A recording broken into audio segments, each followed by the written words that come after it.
Sorry.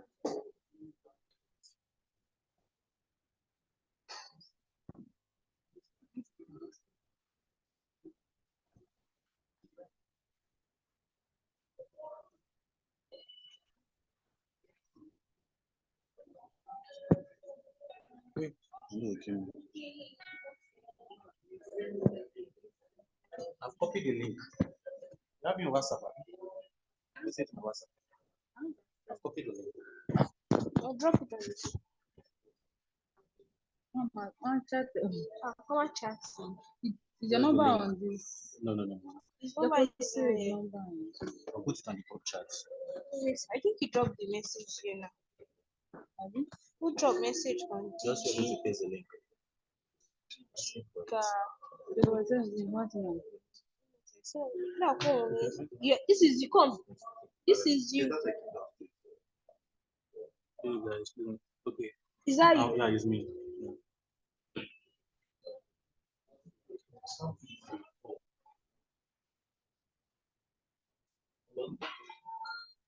I've sent it to you.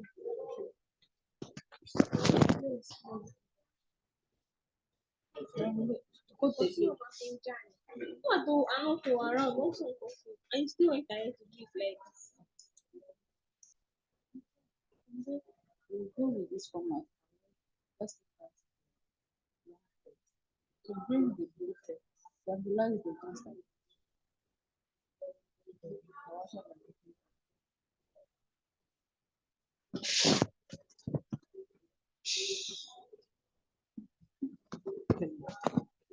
you said it yesterday, and you told it's not meant to be like that.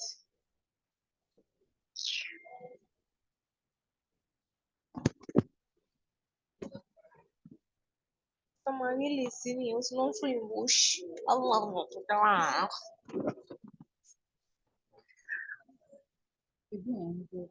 I said, you will only meeting by 9. Be attention calling. Yeah.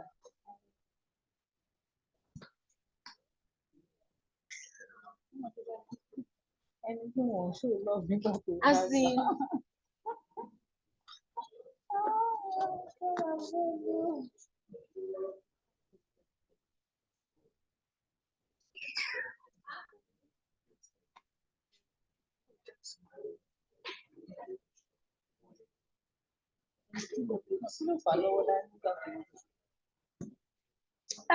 now Michael, we shall already said I think. What do you think? Oh, it's a girl. Does not have the mind of his own. èmi tí wọ́n ní kò fa ìdání dúró ń bọ̀ àwọn méjì wọn ò rí lórí wọn tó yẹ kó wá àjọṣe Ìwọ làwọn ń ṣe mítìnì. Ìwọ ló máa ń pa ọ́. aláàmọ̀ tí mo lọ bá ṣe mspa nípa parí láti ọdún méjì nígbà tí kò tó sàn án ìdàǹtọ́ tí mo ń bá a sọ̀rọ̀ ilé ìkọ́ interject at present Best friend ni wọ́n sìn.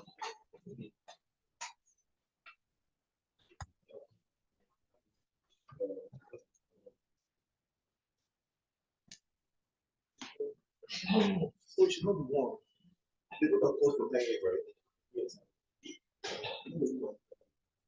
What do you think about it? Another picture, not the way fine. Why is this one with the Prince Factory ID? It's for all. Is this not? Let's use a headshot. Wait, is this not you? That's not me. Use headshot. We've been struggling to get Sharifa's pictures. This girl know they use earring, Jesus Lord. Do you know I even went as far as getting picture that she's not on DIGIGAP graduation? Text message.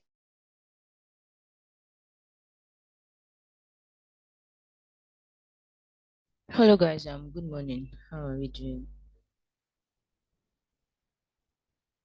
Sorry for the delay, please yeah, good morning. Sorry for the delay. Let's just wait for others to join. I know that they've not joined because of the delay, so let's give them like um 3 more minutes and then we'll start.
Okay, so we can now start.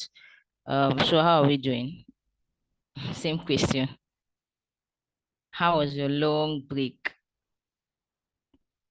So how many persons have finished their assignments? Like if you finished it, let me know.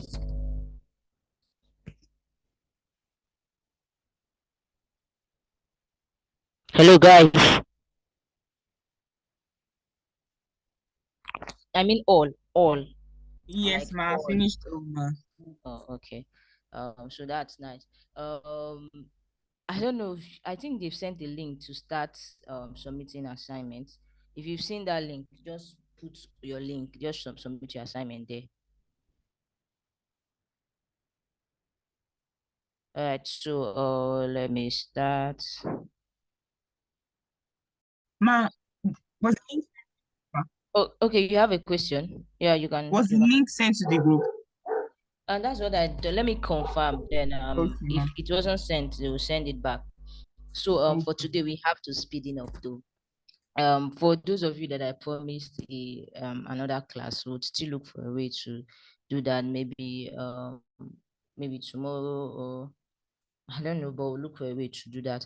So for today we'll be looking at information architecture, and then I will go to user flow, and after that we can start designing. So there are some things that we also need to touch, but what I'm going to do for those ones, things like empathy map and all of that, I'm going to give us resources that we can read them, because we can't cover everything. We have less than 2 weeks, so this is the second week, and we have 2 weeks again to go. And remember that your capstone project has started, so you should start in your groups. You can start doing all of those things. So we need to get to Figma as soon as possible, and start designing things. All right, let's just start. So what is information architecture? I think I've been mentioning it in class, where I've used this illustration before to say information architecture is just like, um, let's say for instance you want to build a house, and you, the first person you will call when building a house is an architect. And now what is the work of this architect? The work of this architect is just to draw the whole plan, how everything will be organized, how everything will be on the platform. So that's the same as information architecture. Information architecture is how you arrange your design, how you arrange content on your design. One of the questions information architecture would always answer is, if a user is looking for a particular thing, where would the user see it? So just put in your mind, if I'm looking for services, our services, where will I go to see it? I'll click on our services. That means if you have more than one services, I'll see it. So if I'm looking for digital marketing, so with the way you can see this course, with the way you see this on this platform, let's say I'm looking for animation as a course, where do you think I would find it? Just looking at this screen I have here, if I'm looking for animation, where do you think I'll find it? You can type or you can unmute. More categories. Okay, so you can see the categories here. I say I'm looking for a course called animation. Where do you think I'll see it? Mm. Courses. Exactly, I would see it under courses. So once I click on courses, if they have animation, this is the part where I'll see animation. So all the courses that they have would be here. So you get. That's it. Information architecture is just basically how you are able to arrange your design. So if I'm looking for something, your content, all the things you would have in your design, if I'm looking for something, I should go there to see it. One of the ways to learn how to do information architecture is card sorting, where you give people to help you organize it where they want to see it. You know that if you go to some person's house, where they keep their shoe is different from where you arrange your own shoe and keep. So if you want someone to use your product, you need to tell them, you need to give them the opportunity to arrange the idea where they want to arrange it. That's for card sorting.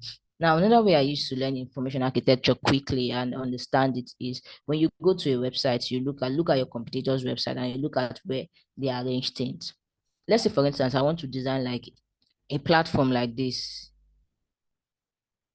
Yes, you can get the recordings, but it takes I think 3 to 5 hours for Zoom to convert it. So after that, but just be hopeful that you get it by tomorrow morning if there's no issue.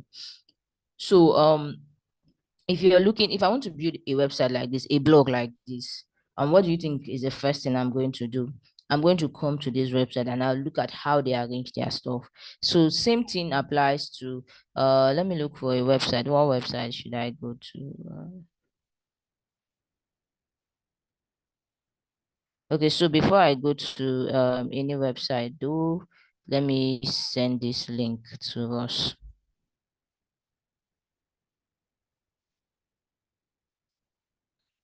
So it's a self-learning platform. You can use this to learn on your own to also get it. So now that I've sent this link, let me look for a website. Somebody should tell me a website. Kuda Bank. Let me use Kuda Bank as my reference website.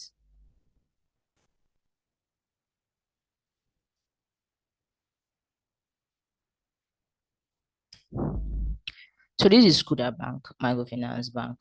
If I want to design something for what's it called? I want to design something for a banking app, and I want to design the website. What do you think, or where do you think I would come to, or what do you think I would do first? The first thing I'll do is to look at other banks and how they arrange their stuff. Now for Kuda Bank, they have the logo first, and then you have the personal. Under personal, you have all of these things. You have transport, you have spend, you have electricity, you have all of this. Then under business, you have invoicing, business this, business that. Under company, you have blogs, you have press, you have join our team, and then what do you have again? You have help and documentation, you have scam awareness, you have this, you have login, and you have sign up. If I click on sign in, what do you think I'll see? Once I click on sign in, I'll be able to see where I can include my username and my password. So now, from what I've showed you so far, if you want to draft information architecture for a signing, what and what are you going to include there? What content will you include? So that's the question. What content will you include?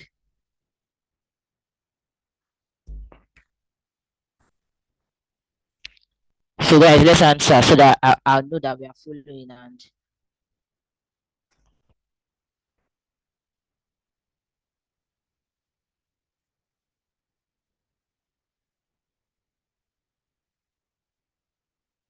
Please, my is it for sign up? I think yeah, the if you person's want to do for signing, what are the contents you would arrange in your information architecture?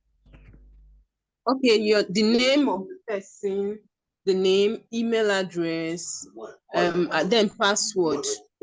Okay, very well. So that means you're understanding it. You know why I'm taking my time to explain this? Let me send something on your WhatsApp group chat. It's more like this is one of my students from last year. For I think this year, no, from DigiGap this year.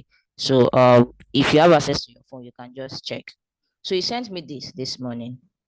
Is applying for a job, I think, with one international company, and internship rules, sorry, and they sent him this, and then he's confused. And the first thing I told him is, first off, you just need to understand the concept. There's no need cramming any of those things. The only reason you might be having problem is because you crammed. If you look at this particular design, what they are asking him for is he should just design a place where users can put any video or audio file in any language, and as the output user, they will get text spoken in audio files. So that is what they want him to do. That's just what they want. Can you see the chat? Yes, ma'am. Oh, okay. So you can see the chat, right? Now, what you sorry.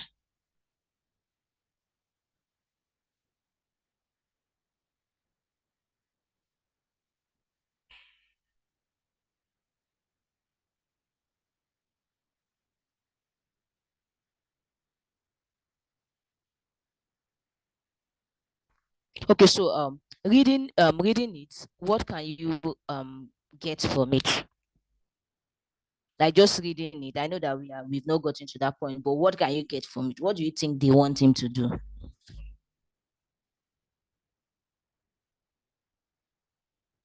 It's just this is information architecture. It's just for you to be able to understand how you can put this content. Now there's a reference link there. I think I went to that reference link. Let me see if I can see it, and I'll show us. They even give him a reference link. Oh, sorry, this thing is.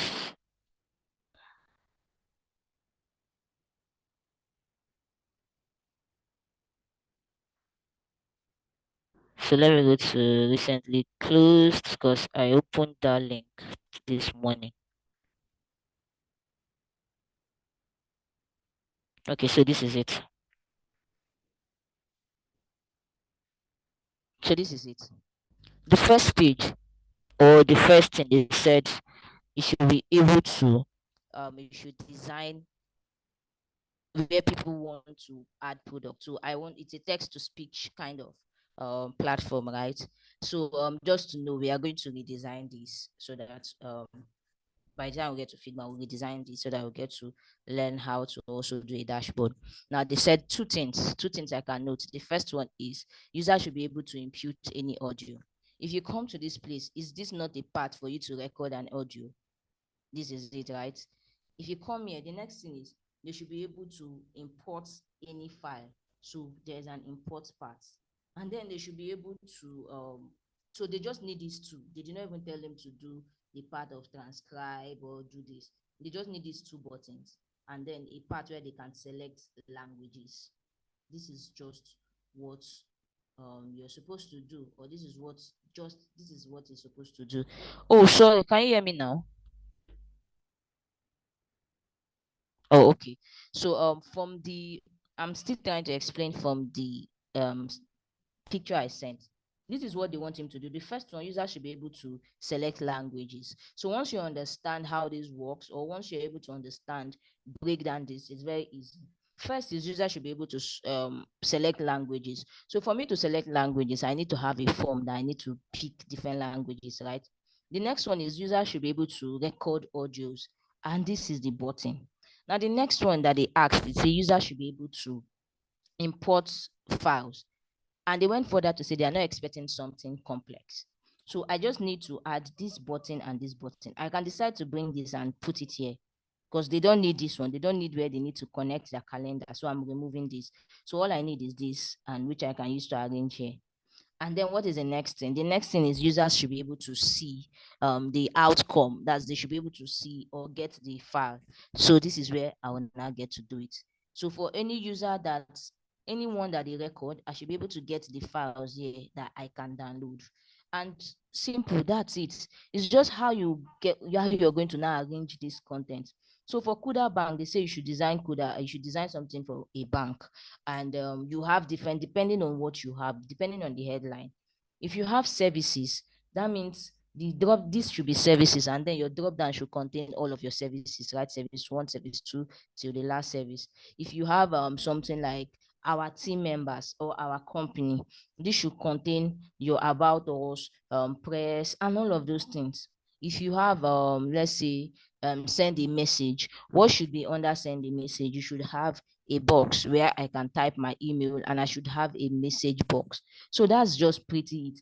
Understand how to organize your content. The best way to understand it is look at your competitors. If you want to design something for bank, information architecture for banks, go to your competitor, go to any bank out there, look at how they arrange their stuff. Think about it. Is this the way you want to also arrange your stuff? If that's the way, you follow the process to arrange it. Because one of the laws says that people spend more time on other platforms. So they want your own designs, or they want your platform to be able to work just the way they want theirs to work. Now, what's the next thing you need to know about information architecture? We have principles of information architectures, and these principles are there are 8. So the first principle is the principle of objects. So what this principle is telling us that we should treat our content like living things.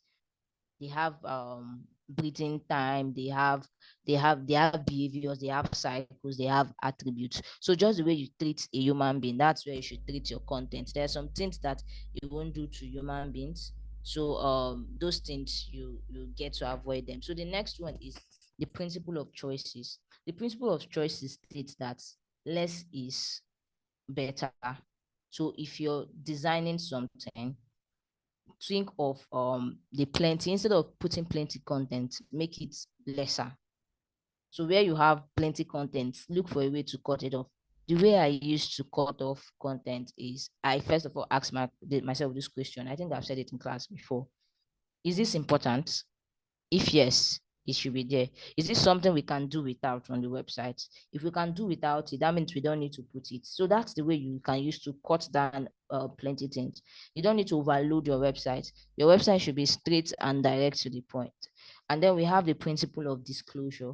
For this one, so the principle of disclosure is just this. You should give your users a preview of what they are expecting.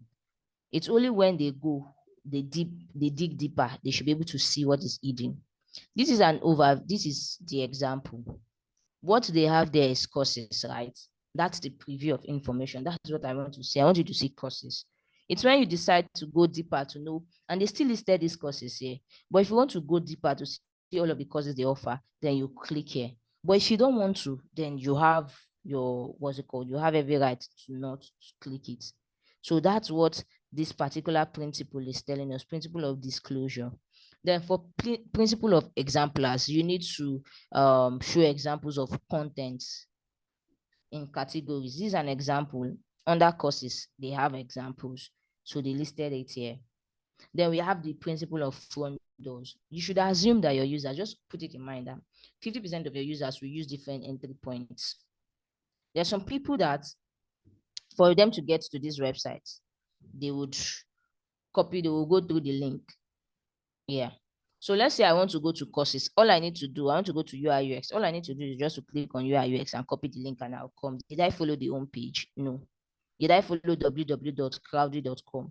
So your users would follow different ways. So you should have this principle of open doors, front doors, give them different entry points. Then we have principle of multiple classification. You should offer users several classification schemes to browse the site. So why I have courses here, I should be able to give them a search bar for them to also search the sites and all of that. Then principles of focused navigation. You know that you should keep your navigation simple. What's your navigation? This is your navigation. This is your navigation. In every design, the first thing you see on a design is called a nav bar. What's it called? The nav bar. So this principle states that your nav bar should be simple. Don't add plenty things. For some websites, especially banks, you see 2 nav bars. There's some people that have 2, first and second. There's some people that have 1. But if I'm designing this, I would make it 1 because I already have courses here. There's no need listing all of those things here, except you want them to be able to get to it easily and all of that. Then the principle of growth. Assume that your content will always grow. It's not like you even need to assume, just know that your content will grow. When Kuda Bank started designing this, there was no under business, there was no invoicing, there was no soft POS. What they had was just business account, business registration. But now they have POS, they have invoicing, they have electricity. So put your design, put it in a way that you know that it's going to actually improve or increase per time. Can you guys still hear me? Yes, ma'am. Yes, ma'am. Yes, ma'am. Okay. So far, is there any question you want to ask before we move further?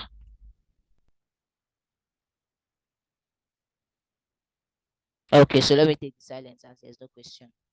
Now we've come to the next point, which is what is the value for information architecture. Information architecture has value for both the users and the business. Now for the user, Please, Mike, can't hear you. Can you hear me now? Oh, Yes, ma'am. oh, okay. So I need to hold my mouthpiece like this. I need to hold my earpiece mouthpiece to be able to talk very well. So I said information architecture has value for both the users and the company. So if you don't know the value of a particular thing, you might end up just ignoring it and not doing it. But because you know the value of it, you want to do it. Now to the user, it will help them to look for anything they are looking for. You'll get to see it on time. So you finding information. One of the things that user come to your platform to do is to get information, right? To find information. For Jumia, one of the things they hello, can you hear me? I can't see my mind moving again. Oh. So for Jumia, okay, so for Jumia, one of the things I want to do when I go to Jumia website is I want to be able to find products that I want to buy, or I want to be able to find all of these things. Now, information, if you arrange your content very well, it will be very easy and seamless to find. People would not be racking their brain to know for what they want to find. So let's say, for instance, I want to use Koda Bank and I want to make a transfer. For instance, if I come to the website, where do you think I'll go and check to make a transfer? Personal. When I come to personal, I'll be able to see the different things I can do. But this is a website. I don't think you can actually use it to until you so the different things. Every I come to another part. So if I come to business and I click on discover business, sorry, and I come to discover business, I would see what they want me to see under discover business, right? If I come to invoicing, I would see what they want me to see under invoicing. So you see that for everything I want to see, it's there. I just know how to look for it, and I will easily get myself. If I say, okay, I want to speak to a customer care, or I want to be able to ask questions, where do you think I'll come to? I'll come to FAQ.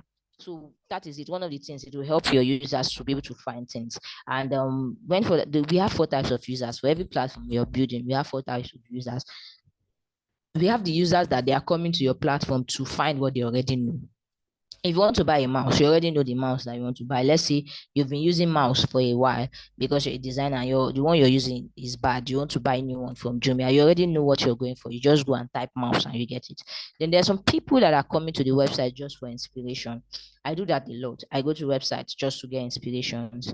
I can go to Dribble and just to get inspirations. There are people like that. This particular dashboard that I opened previously for my former student, they sent it to him for inspiration. So there's some people that just come for inspiration. At the end of the day, he's not going to pay for that platform. He just wants to get inspiration and move on. Then we have the people that are coming there for research, UI UX students, me and you. We go to websites sometimes to gather as much information as possible. The information might not just be to look at the website. You can go to search. Sometimes you go as far as calling their customer care just to know how they handle stuffs, because you're conducting your own research. And you remember that when we talk about research, if you're conducting research, you need to do in-depth research for both your users and everybody that you can think of. Now, the next set of users are people that are coming. So we can fall into this category to people that are coming to look for something again. I bought mouse from Jumia before, and then the current one I'm using is bad. I'll still come and use Jumia to buy it, right? So that's it. So that's the kind of users that we have on any platform. Then for the value for business, it helps productivity, employee productivity. So let's say you're working for a particular company and you have information architecture, you already know what to design and all of that. I think I need to let me go to my drive and see if I can find it. So there's something I need to show us. So I can close this, and close this, and I swear I see it though.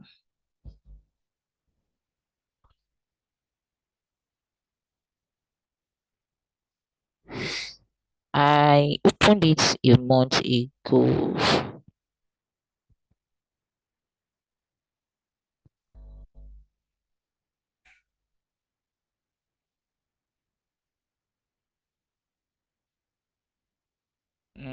So just give it some time. I'll look for it.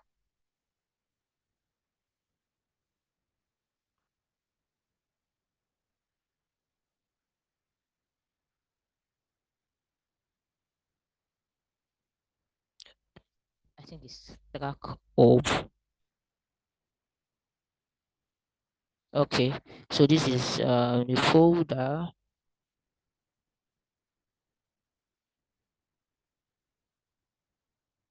So just look at this. when we talk about employee productivity, this is how it helps. Let me zoom this out again. So this is how it helps. So there's a particular job I took that was in 20, when was pandemic? I think 2021, 2020, 2021. So for this particular job, when I got into the business, um they already had all of this. They already had this. This is an example of information architecture. You already had this. So when I came, it was easy for me to know what I wanted to design. So the first thing coming here, the first thing I know that I'll design is to design the homepage. Right? You can see the homepage. So after on the homepage, what should I have? I should be able to have logistics and I should be able to have food. So that's the thing I'll design in the home page. Now, after if I now design this logistic tab, I should be able to have a send, a track, and other parts. Then if I come to food, I should be able to see do a browse, a buy, and order. So all of these things might be different UI elements. For the browse, I already know that it's a search that I need to do. Then for the logistics, I already know that there should be a send item, there should be a track item, and there should be like a part for orders. So this will be my nav bar. Under my nav bar, I will now have the send, I'll have the track, I'll have the order, and then I would have what? I'd have like a profile. Now, still on this design, still on this stuff, it was very easy for me to start designing. I knew what I was designing part time. Now, under send, once I click on send, I should be able to send both local information or international. So I'll now have like a model to choose if I'm sending local file, if I'm sending within Nigeria or I'm sending outside Nigeria. Then once I click on local, what is the thing I should have? This is practically a form. I should have the pickup address. I should have a part for saved address. I should have request pickup, and I should have like drop off. All of these things are forms. I just need to put the forms. Now under the form, I should have the receiver address. I should have then under the receiver address, I should calculate distance. So this under pickup, these are the things I need to see under pickup. Under pickup address, I should put the receiver address. I should put then I should be able to calculate the distance. How far is it? Then I should be able to choose the method I want to use. If it's pick up at a place or in my house, I should be able to I should be able to choose method. I should be able to add the sender's information. I should put the buyer's information. That's all of these things are forms, right? You can see how easy it was for me to design this thing. When I came in day one, I was able to achieve this first part because it was already listed there. I hope we're not confused.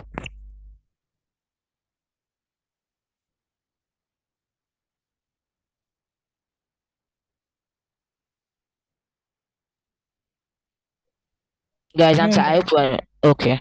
So that's it for employee productivity. It will help you to be fast with your work once you have information architecture organized. Then for sales and reputation, if people come to your platform, they know that they are able to find content easily. It will be so easy for them to just look for this content without even spending more time on the platform. And what will that do to you? Your reputation will go high. Aside your reputation going high, what is going to do for you? It's going to help you get more members, because one of the ways to get members is if I use this platform and it works and somebody is looking for what to buy, what do you think is the first thing I'll tell the person? Okay, I've used Jumia severally, and if I want to buy something to my family in Port Harcourt, I'll use Jumia easily because I know that they'll keep me informed and they will deliver it. So imagine that my younger sister or my brother wants to buy something and send to me, and they are looking for a way to do this. The first thing I'll tell them is use Jumia. If they've never used Jumia before, they are now new members of Jumia. They are now new users. So it's going to help you acquire new users. Then it's going to reduce marketing cost because people already know where they can find things. People will be referring you. Your platform will be up there that you can see things easily. And then reputation and SEO ranking. We know what SEO ranking is, where your website will be on top, because the more people are searching for something on your website, the more your website is gaining that traffic, and the more it's increasing your ranking. then it's going to reduce the cost of help and documentation. If I can find a goods on Figma, do you think I need any link to call someone? I don't need any link to call anybody there. I'll just need to I'll just need to go and do it myself. But if I can't find it, then I would always be calling people to tell them, okay, I'll be calling the customer care. I'm trying to do this. I can't find this. Can you just help me? And all of those things. So that's another good thing about information architecture. So what are the key things you need to what are the key processes for information architecture? First, you need to know your company goals. One of the goal of every company is to make money. Another one is they need to make help people. That's the problem solving part. And then they need to also reduce cost for themselves. And then you now need to define users goal. What are users goals? I want to be able to find something on this website. I want to be able to do this. Then you analyze competitors. We've talked about them. Once you analyze them, where do they display their own information? Which information is very common amongst all of them? So the best way to do it is, instead of using just one, now I've used Kuda Bank. If I want to do for banking, I know what to do. I'll look for three different platforms. I'll look for banking. I'll look for UBA. I'll look for Sterling. I'll look for all of these banks that I like, and I'll look what is common amongst all of them. So I'm going to arrange my own content the same way using the common language. Then is their website easy to navigate? That's another thing. Remember that everything you're trying to do is you're trying to make yours better. You're not trying to copy them, you're trying to make yours better. If their website is not easy to navigate, there's no need to copy it. You now need to design something that is better. Then you need to look at what makes them bad and what makes them good. That's competitive analysis. You must have already done that to have a competitive analysis report. Then you define the content. You now define the content where you do full inventory, where you write and everything you need to have on the website. And this is going to take a long time because it's not as easy as we are saying it. The person that did this, if you look at this thing did not take 1 day to finish. Sometimes it will take 1 day. That's if you're not doing any other thing. But if you're doing different things, so you first of all list out all of the things that you want to see on the website, all of the things, all of the contents, all of the things you want to be able to see. You list them out. That's the full inventory. Then you now start doing partial. That means you now start removing, focusing on the important things. So you first of all take everything you want to remember. And one of the things is you don't need to overload your users. So once I take what I need or what I feel it's good, the next one is I'll now start arranging the ones that are good to have and the ones so it's like categorizing them. This is good to have, this is not good to have, we have to leave it. Then you now do a content audit. That means you have to look how simple the content is, how people can use this and all of that. So once you are done with that, the next thing you have to do is you have to group and label this content just the way we have them in courses. Under courses, digital marketing, that's a group. UI UX, this you group them that card sorting way and all of that. The next thing, you now need to define your navigation. What's going to be on your nav bar? Is it that I need this one, this one should be on your nav bar? Then you put the ones that you need to be on your nav bar. Then you can now do like a user testing. That's 3 testing. This is to determine if information can be found. You can give your stakeholders and tell them, okay, this is where I arranged all of these things. If you're looking for this, where would you go and find it? And if you're able to find it, then your method is good. Then you can now do all of these things are ways that you research ways that you can use to find out if your designs are good. So what tools do we use for information architecture? You can use paper and pen, which is very cheap, and then you can use all of these tools real time. You can use there's one popular one, Miro. You can use Miro board, Miro, and then you can use Figma. So we are going to be using Figma to come up with information architecture. And this part, I want us to do it together because I'm not going to be doing the talking alone. So so let's say we want to do information architecture for a particular product, which this thing. Okay, so let me use this Figma. So first thing first, you come to your FigJam. We've already talked how to use FigJam and all of that. So we come to your FigJam first of all. What do you want to do in your FigJam? What do you want to do? Now, the first thing I do, or the first most important thing is, let me get a new file.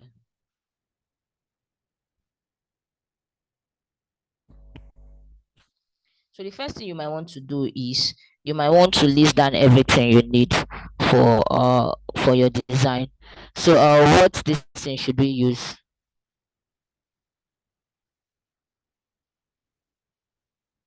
What idea should we use?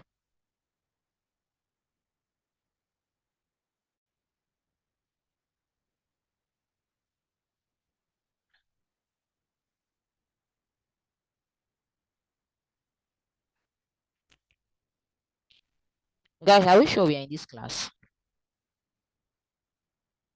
Yes, ma. Yes, We are we are. sure. We are very Yes, ma. sure. Okay. I don't think we are here. Oh. Okay. So since you guys don't want to talk, I'm going to do it myself. So let's say we want to using e-commerce. What are the things? How about an educational platform? So let's use e-commerce now. So I'll just name this e-commerce. So the first thing I do is I bring out. Hello. Sorry to interrupt. Okay. I don't know if this class is being recorded because Yeah, it is. okay, please, because the last one that he said we've not gotten the link up to Wow. now. I thought they've sent it. I saw it. Ah, I have sent it myself. They sent it to me, and I also sent it on the group. So let oh, me copy it and send it back again. okay. Thank you very much. Thank you. Am I sure they sent it? So let me confirm. Oh.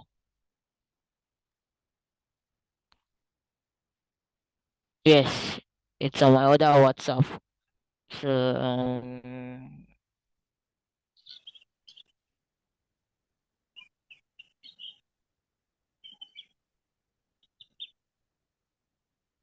okay. So sorry guys, sorry guys.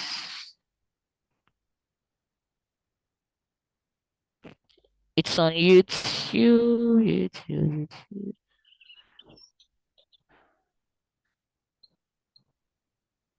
This is it. I remember that I sent it. So that's the link to this record. Okay. So you can see that it takes time. First of all, they need to export it, Zoom has to make it better. Then they upload it on YouTube before you can get it. But this one I'm going to follow up so that I can get it at least tomorrow. Tomorrow Okay. morning. Thank you. Yeah. Thank you, ma. Okay. So let's continue. Let's see we are doing for e-commerce. Now, what are the things I want to have in this e-commerce? So I'll first of all have my homepage, uh, homepage. What do I need to have again? I want to have my product section. What should I have again? I want to have categories. Categories. I want to have collections. Clearance, that if they clear and all of that. Contact. Yeah, clearance. I want to have product details. So this thing now that I'm saying, I'm calling them like this is because I've been designing for a while and I know them. I know the things that you can see on every regular e-commerce app. Yeah, contact is part of it. I want to see. I want to be able to compare products. Uh,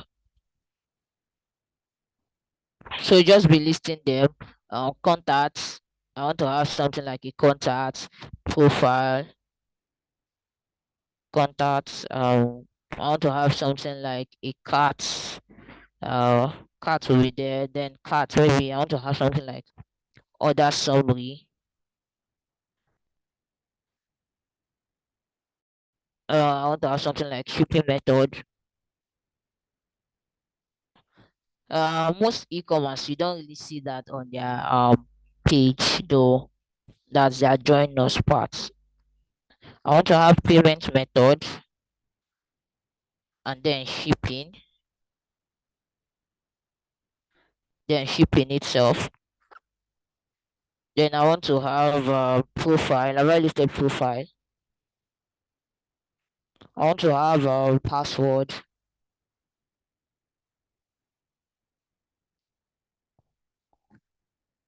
I want to have saved address.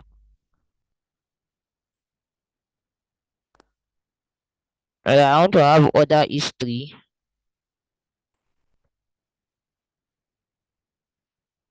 I want to have let's say gift card depending on what your own value proposition is. If it's a platform that people can convert gift card, then you have it. Then I want to have support, that's help. I want to have let's say under help. I want to have FAQs. What again? I think contact us too can come here. So now, for now, we are just listing all of these things. We are listing them. Then I want to have a gallery. I want to have gallery. Okay, explore gallery. Blog community about us. What do you think we need to add again, guys? Please, this time around.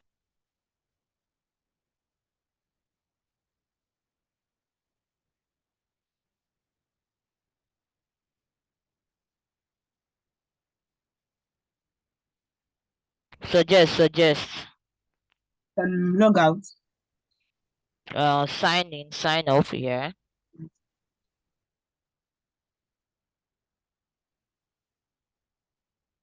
Menu. Okay, sign off. Sign in.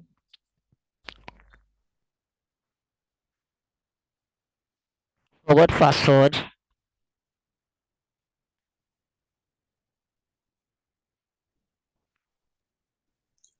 Please, now what of feedback?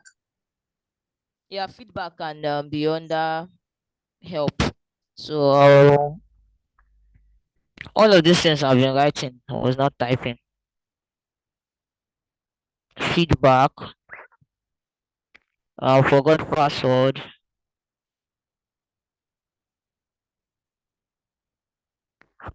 So remember the first way of creating information architecture, you have to list down everything you have. That's the full inventory. Then the next thing is you now need to group them. So how do I group them?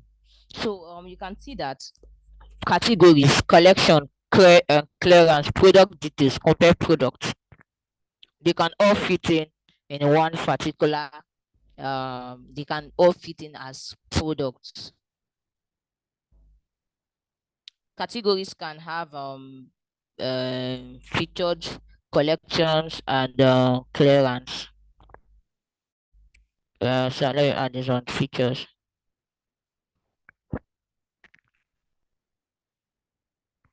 All right, so let's assume that this is all. This is it. Copy it, then I'll come to my feature and I'll paste it. So I have all of these things in my feature. Now the thing is, there's no need using Google Form. You can also do this listing on feature. You just need to pick up your text and start writing. Now, what is the next thing? This is how it looks. So for information architecture, basically, we are using shape. We are using a rectangular shape to do all of the things we want to do. So today we would also talk about user flow. So you get to see the difference between user flow and information architecture. So this is my rectangle first, and the first thing I'll do is I'll pick up my home page, Control C, and I'll paste it.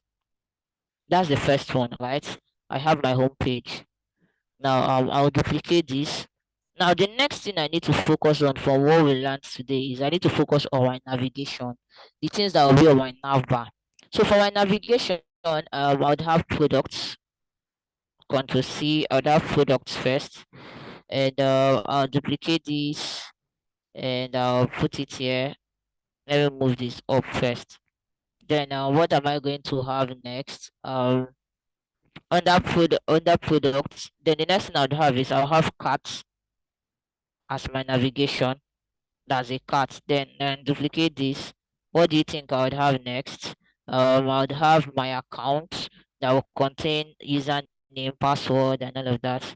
And what should I have there? I should have maybe other pages or help. Help. Let me put help. Help. And then what should I have? Sign up and sign in, which can be somewhere distinct. Sign up or account creation. I'll call it account creation. So I have all of these things, but then am I going to leave them like this? No, I'm going to change the colors. So I'll change the colors of all to use different colors to represent them. So this is the home. Let's say this is the home. You just need to click on colors and start changing the colors. And depending on the colors that you want to use, um, one more color and we are done. So I think I'll use black, but let me use green. But then the home, I'll use black for the home because it's the barber. I've given it all of my color. Now the next thing is to pick a connector. There's something we call connector. So I'm going to pick a connector.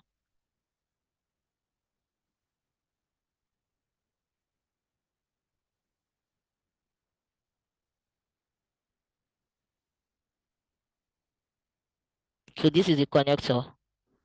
I'm going to pick the connector and I'll bring it down here.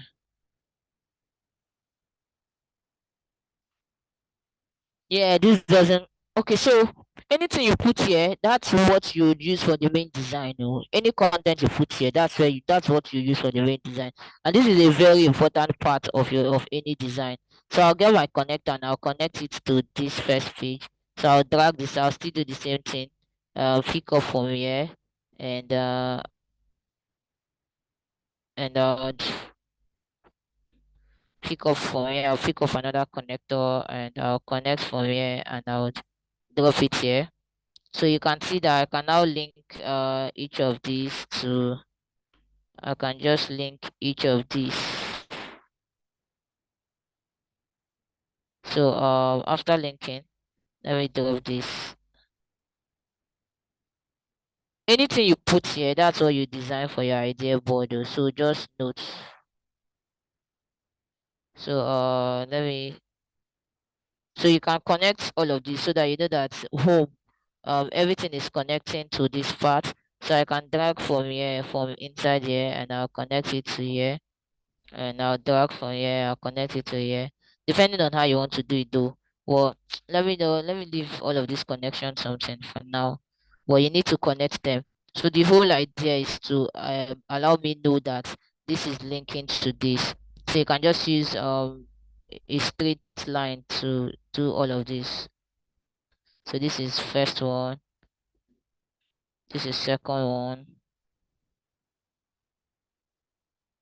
So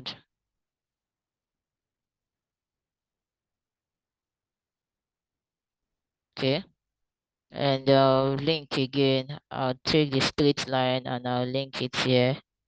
And you can see that I've linked the home to all of this place.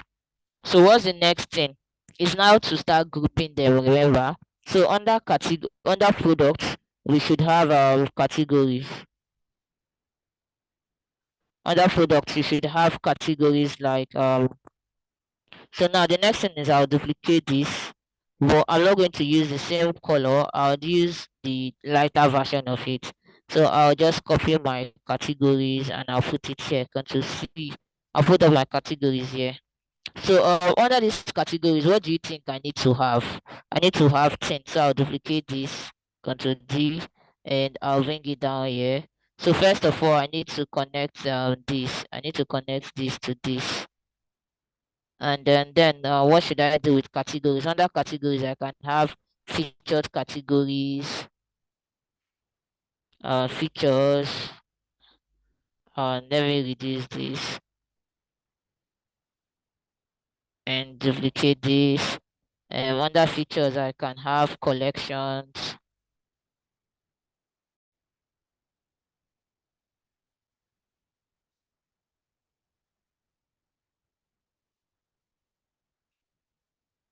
I can have, what again can I have? Clearance. I can have clearance.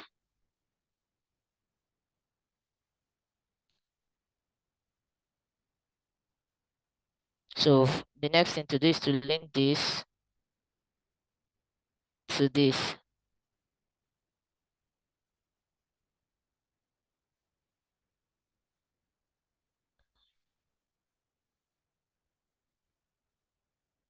So just link this to this. And Control D to tell you that they are all one family.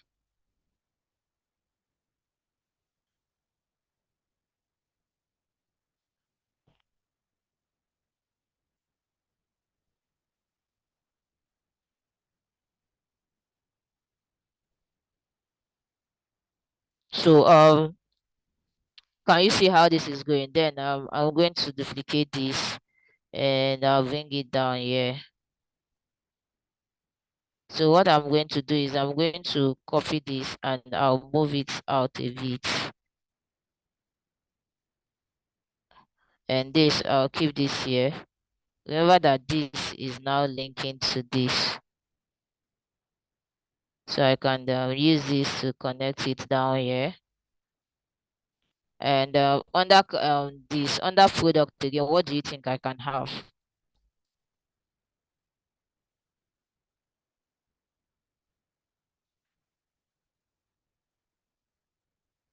So I can do this like this. I can move the product outside so that I have more space to link. Because of the good thing is the thing about this is you need to always know how to link your designs. You need to always know how to link. So the linking is also very important. So it's from product that you're getting this. And I can now move all of this. I can move all of this to inside a bit. And then still from products, I can link to this. So I'll take this and link it to. So you can see that under products, I have two things. Are we still following? Yes, ma'am. Yes, ma'am. Yes, Okay. ma'am. Yes, ma'am. All right. So under products, let me delete this. Under product, I have product categories.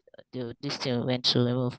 So I have categories, and I have. So if I'm doing my drop down, what do you think I'll put under my drop down under product? I'll put categories, and then what other thing do you think we need? Product details, right? So let's Yeah. go to, yeah, product details. So I'll put the product details. Um, product details, control V, and then I'll duplicate this. So since this is settled, there's no need adding this particular line, okay, because they are not the same. Then product what compare products, so I'll duplicate it. And I'd have something like compare products.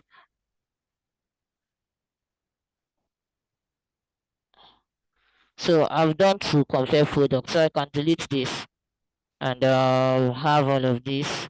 So this Amount of now, hello. wish, amount of wish list, like something Wait, that like yeah, wish so it's list. something Yeah. that you can also have on that product. So let me just add it. So you can see that some e-commerce don't have it, some they have it. So it's depending. So wish list, Yes, ma'am. yeah. So I'll just bring this down now, and then what will I do? I'll duplicate this. I'll duplicate this Control D and duplicate don't really. So I'll just draw a new one instead of duplicating. So from this, what can you get? Am I looking at this? If you're designing, you know that on your nav bar, because these are your navs, right? On your nav bar, you would have products, and under products, you would have like a drop down for categories. So once I click on categories, I should be able to see features, collection, and clearance.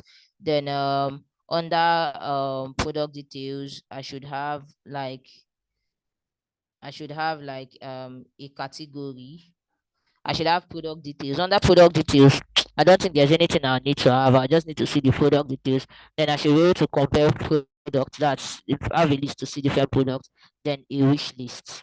So that's it for my product page, right? Now I can go to the next one, which is cats. So cats will be like the heading. So what we get to cover this thing. So cats, and I'll do the same for cats. So for cats, I would have four categories that I'll just link to it. So I'll duplicate this already and I'll bring it here. Cats. So if you don't have a lot of space, all these places are space. You can increase, you can remove all of these things. You can move them,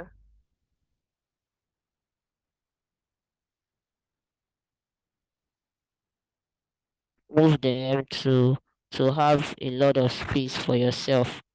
Cause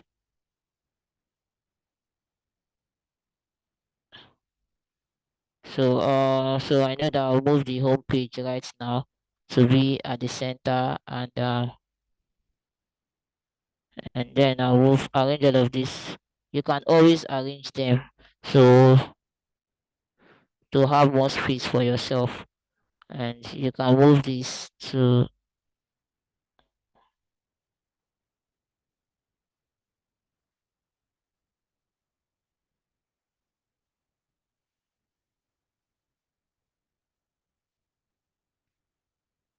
So under this, I'll change the color to the yellow part of it. Under card, I should have order summary. Uh, I should have order summary.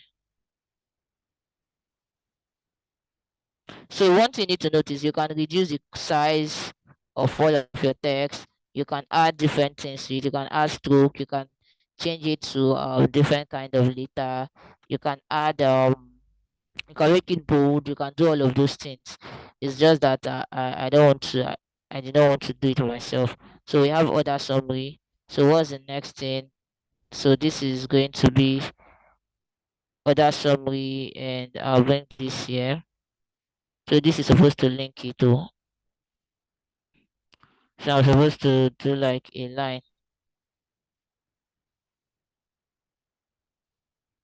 like a line. So I can just move this here since we have more than one. So I can remove this line that I included here.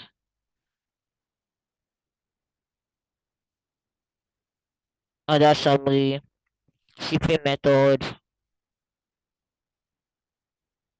What should I have again? Payment method, anything shipping. Yeah, payment method.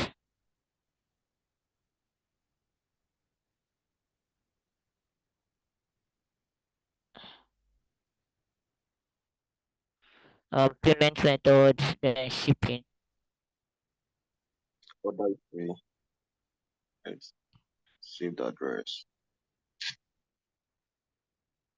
Uh,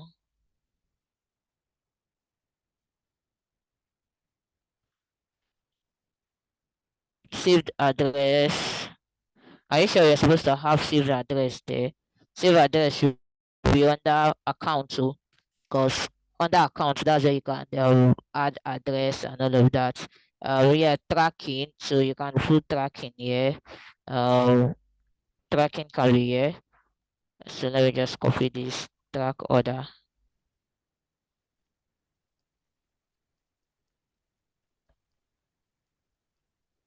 Track order. So what should I do? I need to link. Sorry guys, let me. I need to pick up this call, please.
Okay, so now I'll just link, right? It's to link it again.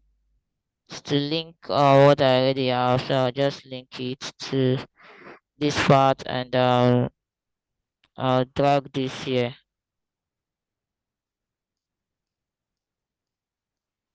And so I will just increase.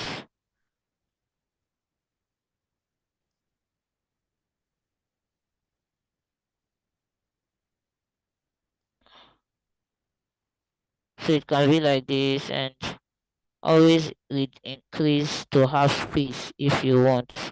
If you need space, please look for space.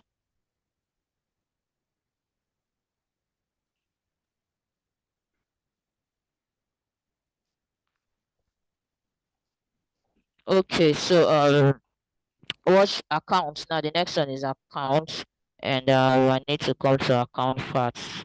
So let me hold this thing here, please. And account should be here.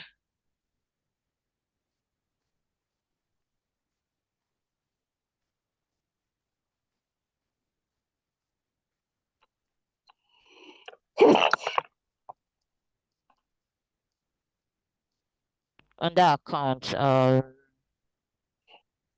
what should I have there?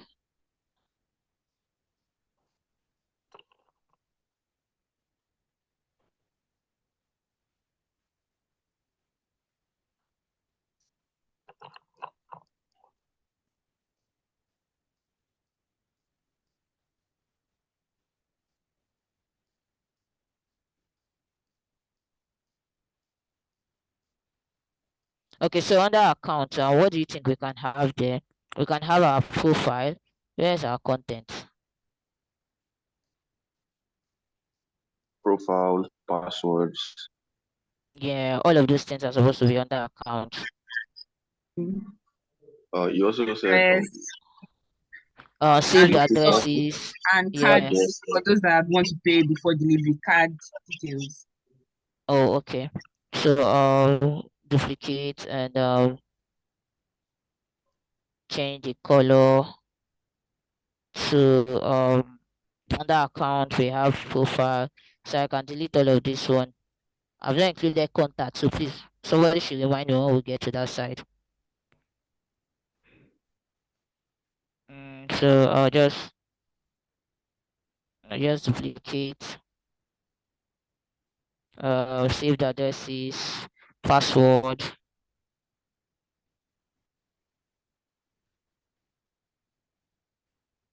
save addresses.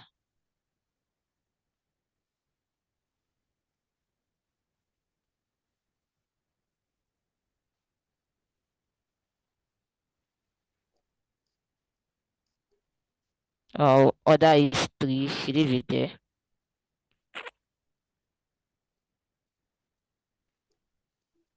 Oh, gift card is yeah. supposed to be under what's it called? Not under products. You know that sometimes if you use Uber and they give you a promo, you see that promo under your account, right? Yes, yeah, that's fine. Yeah. So gift card. Oh, I've not even included gift card, so gift card should be here.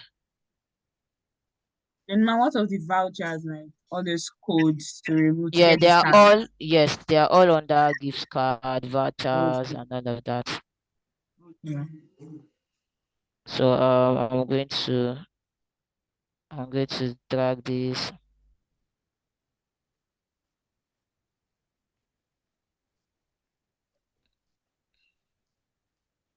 and remember to connect all of these photos. So this is what is showing that they are all connected. This line, the line is our connection point.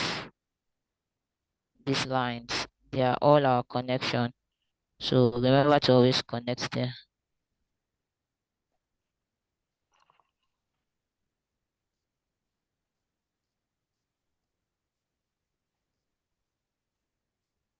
And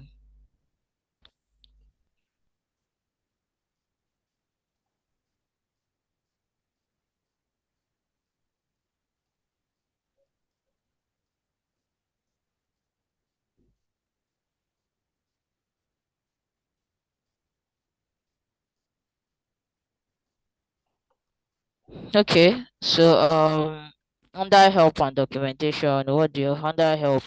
What do you think you have? FAQs and oh, Customer care. I have account creation double. So I'll just do this. So I'll convert this to under help. I have support.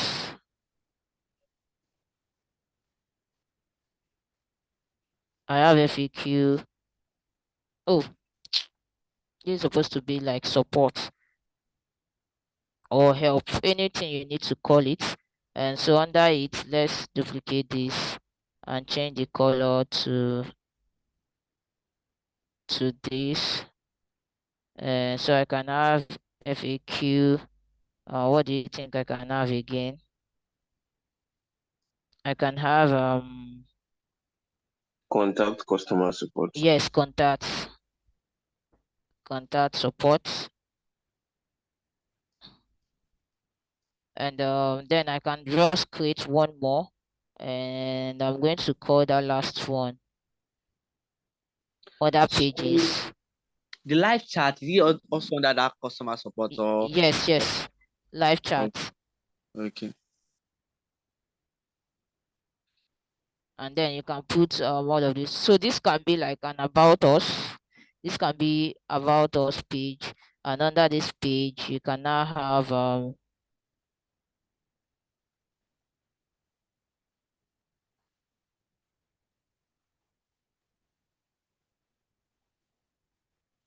and under this I'll have explore. Oh, this can be called explore, sorry. So you can have blog, gallery.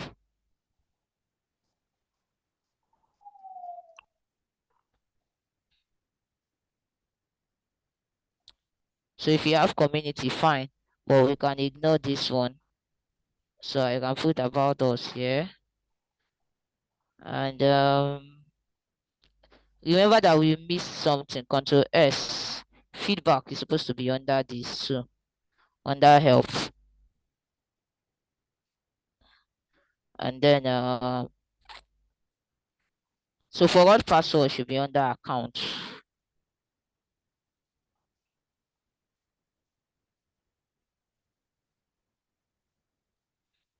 So we successfully done all of this.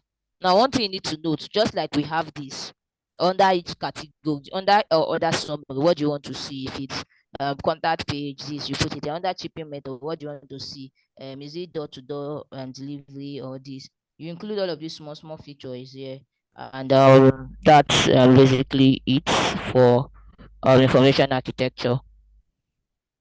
So now, so what I'm going to be doing this time around is, because I know how short this time is and all of that, and giving assignments will actually most times not work because of how short the whole class and capstone is. So what we'll be doing mostly is we'll be doing class drills to cover up for the assignments. So remember your ideas, not the capstone idea. I don't know, maybe some of you are also using your ideas for your capstone, but come up with information architecture for a product. Not that is not e-commerce.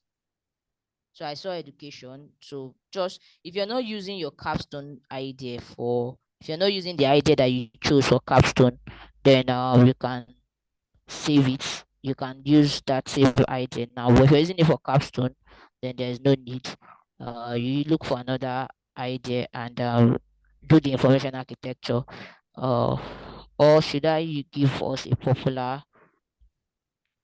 I don't know. We'll just create an information architecture.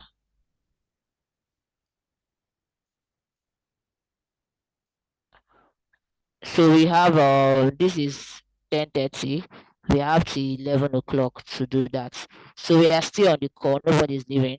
Still be on the call, and so once you have any issues, just call my attention. Because some of you will have issues with the line dragging this and that. So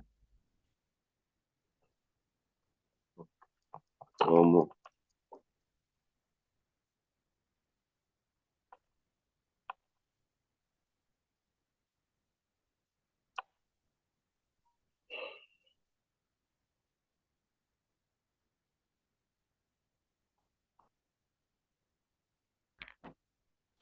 I think someone indicates a question in the chat. Oh, okay. Uh, Doing all this, is it compulsory or one can easily do it direct from Figma? So Figma doesn't have the idea to, or should I say, the tools to make it look like this. Information architecture has a way it looks. If I go to Google and I say information architecture example, if I say information architecture example, you can see the examples. This is how information architecture looks like. If you can use you can use Figma to achieve this, but it takes more time and all of that. This is also another way it looks like. You can see them. All of this linking. So that's why it's advisable that you use FigJam. Yeah, security and all of that. Feedback delivery. So all of this. So if there's no other question, please just get to work. 11 o'clock.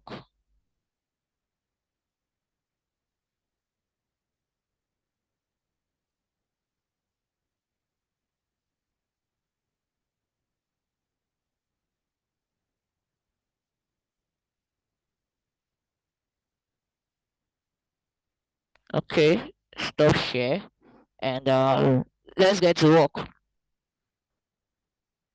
I'm going to be muting myself.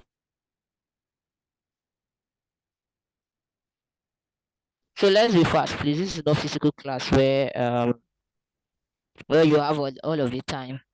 So after this, we have to do user flow too today, and then from if we still have time, we would have to do wireframe. But if we don't have time, then we'll leave it in one day. Then for your capstone, if you started setting out your survey questions, so you need to start all of those things now. They are all very important. You have user persona, all of those things. Please, if you've not started, start doing them. Like start it this week, because there's no time. There's really no time.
So we're here, right?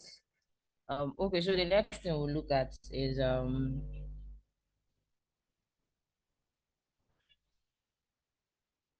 so the next thing we'll look at is user flow, and all you need to know about user flow and how you can create a user flow. Confirm that you can hear me. Yes, ma'am. You can hear you, Okay, ma'am. so while information architecture is your plan of how you want to arrange your content and everything, user flow is beyond plan. So user flow is like the steps a user will take to complete a task. So you have your house, you have where you stay, and your mom is calling you from the kitchen that you should come to the parlor. Now you have to stand up from where you are, maybe in the room, and then you now move. Maybe I don't know how the architect drew the plan, or maybe from the room you first of all follow a passage, then from the passage you come out to the parlor. Then maybe if she's now in the kitchen, not in the parlor, you'd have to now move from the parlor to the kitchen. So those parts that you take to arrive at your destination is what we call user flow. So they are like the specific things that a user would do before arriving at a particular goal. So let's say, for instance, there are different flows you can create. One of it is sign up. Sign up is a task, right? So for sign up task, what are the things a user will do? For a user to sign up, the user needs to first of all come on the platform, which is the entry point. Then from there, what is the user supposed to do? A user is supposed to see maybe a welcome screen. And once the user see the welcome screen, what's the next thing? The user cannot choose either to sign up or to sign in. So if it's for someone, if it's an already existing user, what would the user do? The user would sign up. So the user will sign in. But if the user is already using your platform, what is he going to do? He will sign up. Now, when you get to sign up, what are the things he needs to do? He needs to put his username and his password before he can successfully sign up. So you now get the difference between user flow and information architecture. Now you can use the same pattern to do them, but for information architecture, you have like you use just rectangles to arrange everything you're doing. You use just rectangles. But when you get to user flow, there are some things that there are some designs or there are some things that you use for it. So why do you do user flow? Just the same way you know why you do information architecture. For user flow, you use it to create a good design. You use it to create a good process. You would use it to evaluate existing interface, and then you can use it to present your product to clients or your colleagues. And we have different types of user flow charts. We have the task flow. The task flow is just focused on how a user travels through the platform while performing a particular task. So it's more like action, entry, and success. And then we have the wire flow. The wire flow is a combination of your wireframe and flow chart. So you have your wireframe, you have all of these things, and you're now linking them to say, okay, from this screen, you should get to this part, and you should get to this part. That's the wire flow. Then we have the user flow that is focused on the way that your target audience will interact with the product. It just emphasizes on how a user that it emphasizing on how all users will perform tasks. So it knows that not all users will perform the task the same way.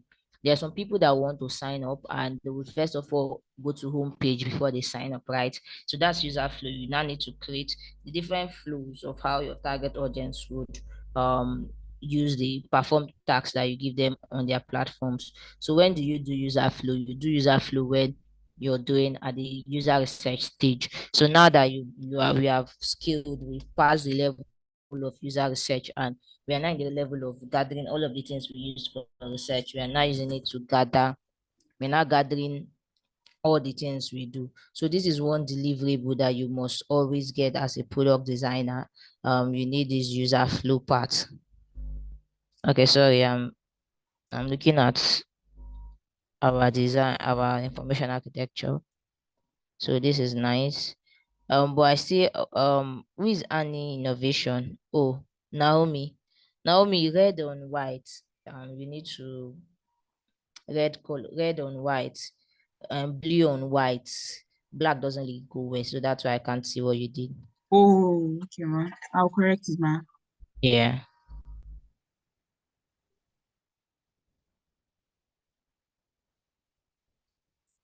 Okay. So this is when you do your user flow and all of that. So now, how do you create user flow? The first thing you need to do for creating user flow is you need to understand your user. So one thing I do is look at your users and look at the different points you feel like you would use to come to your platform. So when I'm creating, for instance, for new users, I know that they can come through the home page.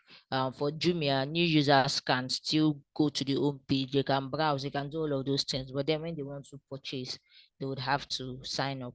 Whereas there are some users that once they come to Jumia, immediately they sign up with or without buying, they just sign up.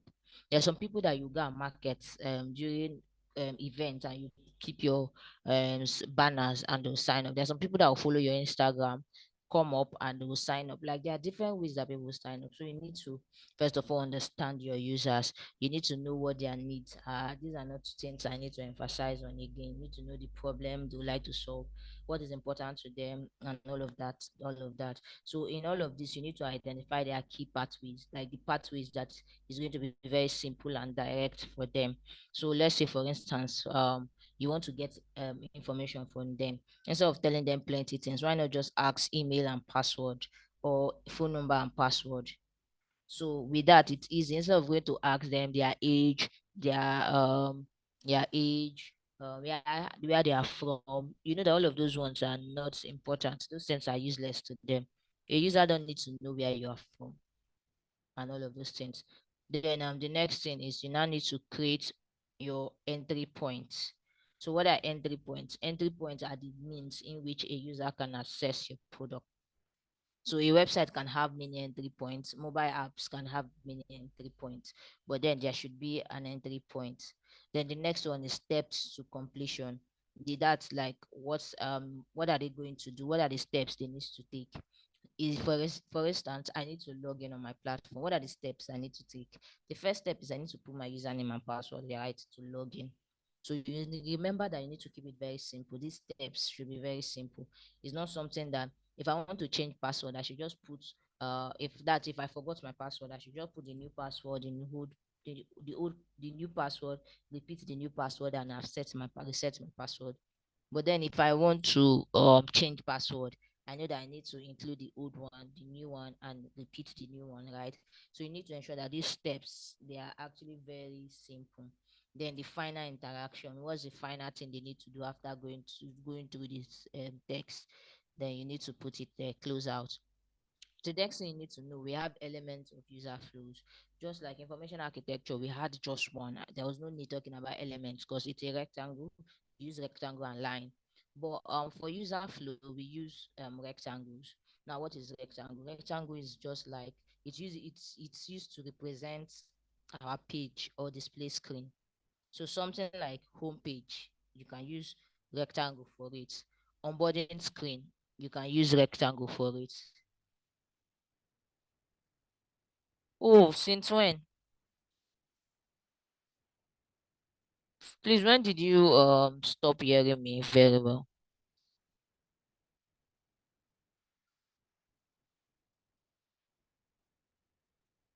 I think it's when you started explaining the shapes. Oh, okay. So for the shapes, we have different shapes that we use for user flow, and one of it is the rectangle. Okay, so just give me 2 minutes. Let me fix this.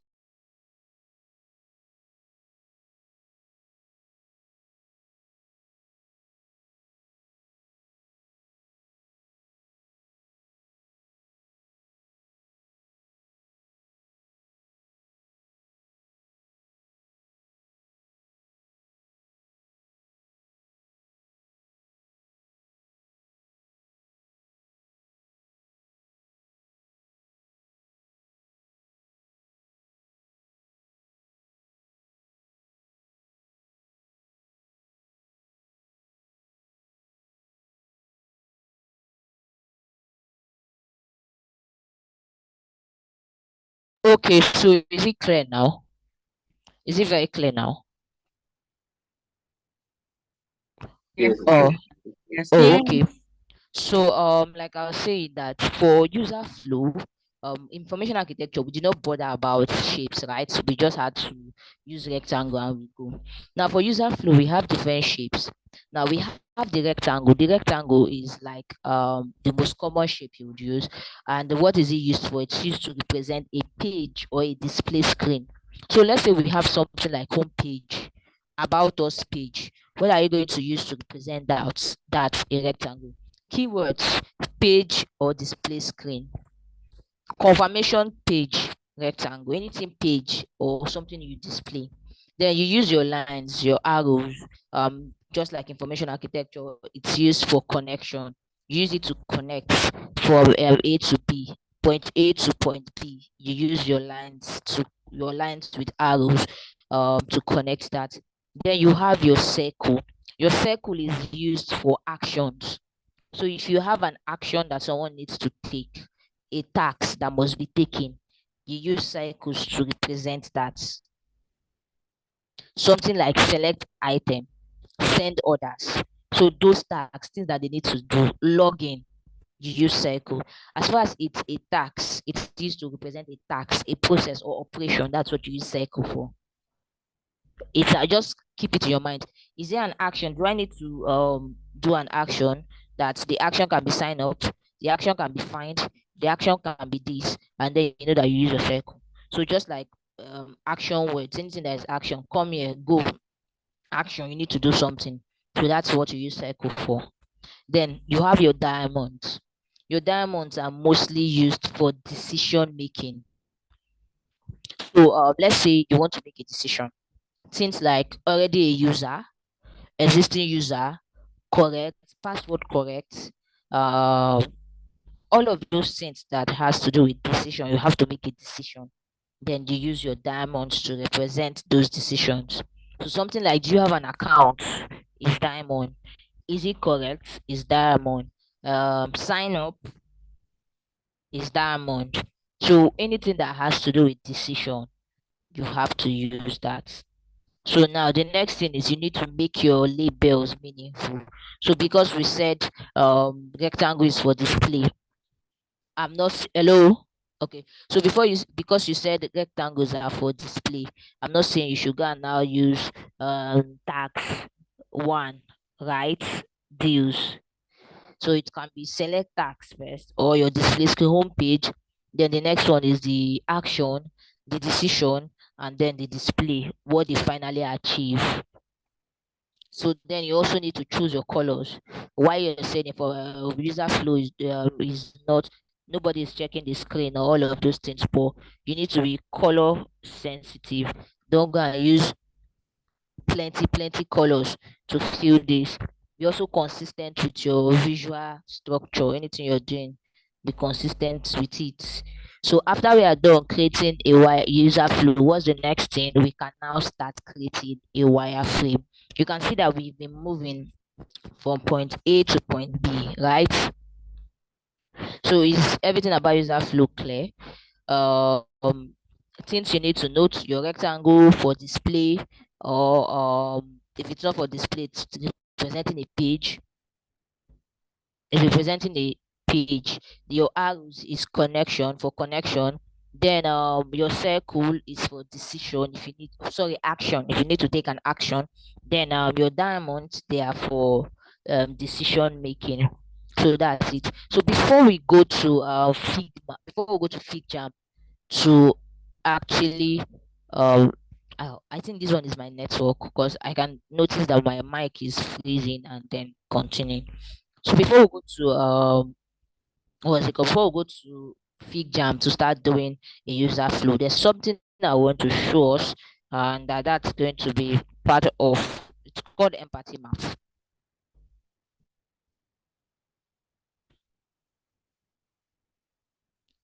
Empathy map. So what's empathy map? Empathy map is just what you use to visualize a particular user. So let's say you're trying to read the mind of a user, or you're trying to, it's like more of mind something. You're trying to articulate everything you know about a particular user. I'm looking at Naomi and I'm trying to reason, or I'm trying to visualize what I feel like Naomi does, or I'm trying to say, okay, I know Naomi in depth, so I'm going to now start using empathy map to actually try to understand her very well. So one of the things you can do, and this is the format for empathy map. Anywhere you see this, just know that is empathy map. So what you're doing for empathy map is you're putting your user in the middle of all of this, and then you're trying to reason what they say, what they think, what they do, and what they feel. So let's try to create a picture of me in your head. Try to create a picture of me in your head. I want somebody to do it, any person. So in the picture, try to think what the things I can say, or the kind of things I can say. It can be that you're trying to think if I can shout, if I can laugh, if I can do all of those things.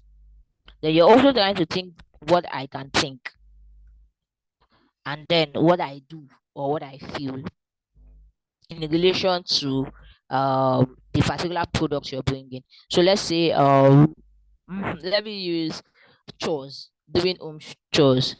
Somebody should please create a map of me, an empathy map of me, trying to picture what it is for me to do chores.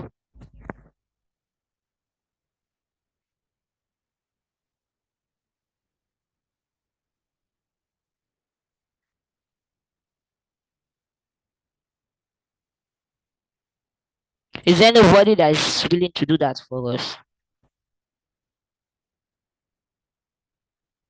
Ma, is it when you do chores like at home? Yes. So what I say when I do chores, or just try to just create an empathy map, anything about me. And I can just imagine how you work at home, like, oh, and when you put in chores, like, oh, you want to quickly finish the chores on time to quickly go back to work and stuff. So like that's something I was just imagining. Oh, okay. So what do I say? What would I say when I'm trying to do chores? First of all, I can never be happy when I'm doing chores. I don't think there's anybody that will be doing chores and you're happy. So I might be saying things like, I don't like this. I don't understand what is happening here. Can I just have money so that I would outsource all of these things? So these are typical things I can say when I'm doing chores. What am I thinking when I'm doing chores? How do I make money? How do I make more money to ease this stress? I can be thinking of work while I'm doing chores. I can be thinking of a design. I can be thinking of a movie. I can be thinking of all of these things. Then what do? I might be doing it slowly because it's chores. I might be doing it like they are cheating me. Okay, let me. So when I was with my parents in Port Harcourt, once I start eating, once I'm eating with them, I know everything that my dad will say. First of all, it will start by uh, eat well now, eat this food. Can't you see meat in front of you? Are you running for meat? Can you see how your siblings are eating? That's one thing my father would say. Even if I am the first, they're supposed to be looking out for my siblings, but they are always looking out for me. Then I know what is going through his mind. What is in his mind? Is it that this food is not sweet? Is it that she doesn't like this food? That is what my father will be thinking anytime I'm eating. So that is what I know, that is what he does. Then when you talk about food, does, sorry, my father would now select a particular portion of meat, would now select a meat and give it to me. He would tell me, take this, like, because I would not take it normally. And then how is he feeling? He's feeling like because I'm not eating, that's why I'm not growing. So that's my typical when I'm in my house, when it's time to eat, that's what happens. So I'm using my father as a user now. I know everything he will say once it comes to food. I know how he's going to scold me that I'm looking at my siblings and they are eating and this. I know how he's thinking that maybe the food is not sweet. That's why my father would tell me that I should not go outside and eat like this before the person will feel like the person doesn't know how to cook. Then what will he do? Push the Since I won't take it my own self, he will not push the thing to me. Then how is he feeling? It feels like because I don't eat well, that's why I'm not growing. So you can see that I've created an empathy map. This is very simple to create. All you need to do is to try to visualize what your users will be saying at a particular time, what they'll be doing, and all of that.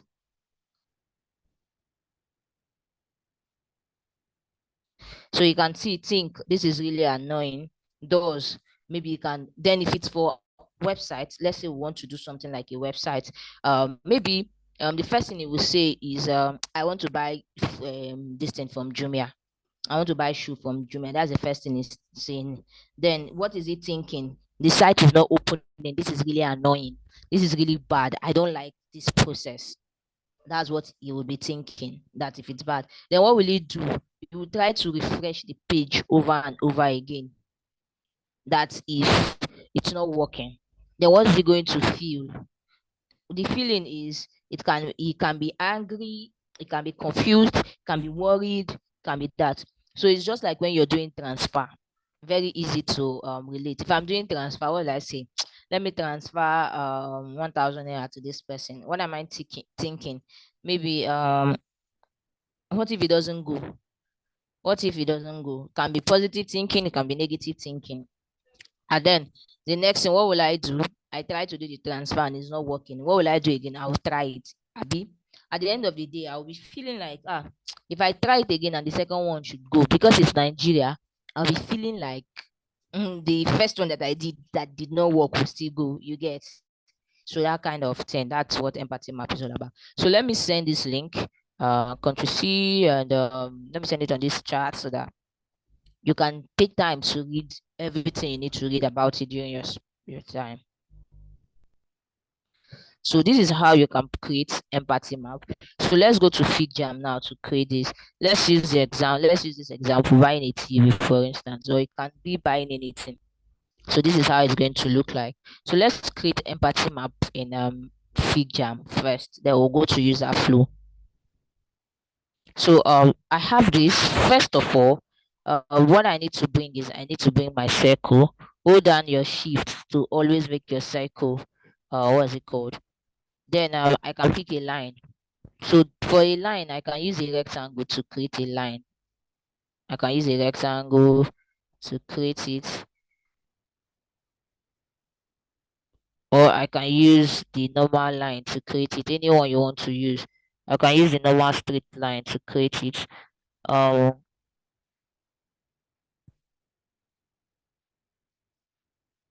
so then I can decide to put a picture here. You can do empathy map on Figma. So you can do it on Figma and you can also do it here. So this is the limit to which I can go. Let me see the different types. I don't need a line with arrow. Let me see if I can get that.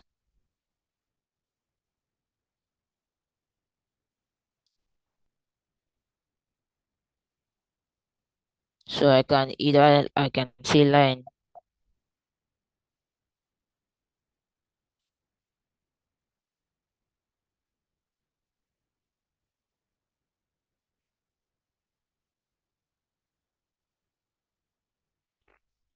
Okay, so we'll make do with what we have here with this rectangle. So let's work with this rectangle. So I will change the color to the black, and I'm going to leave it like this. So remember that I can increase it in size.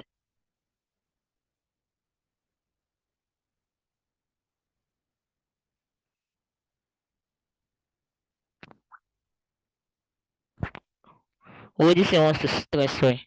Let's use line. Let's use this, right? I don't want stress. So let me use this.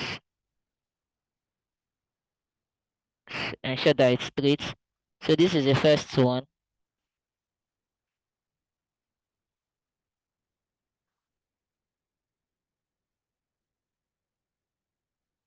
The next thing is I can still do the same line here. I can still do the same line here.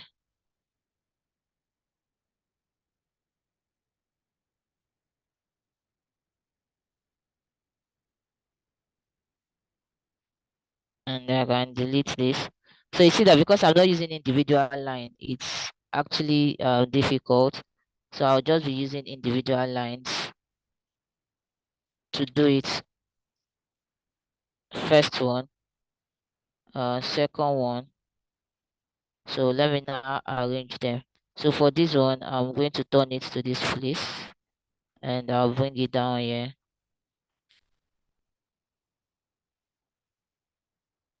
Then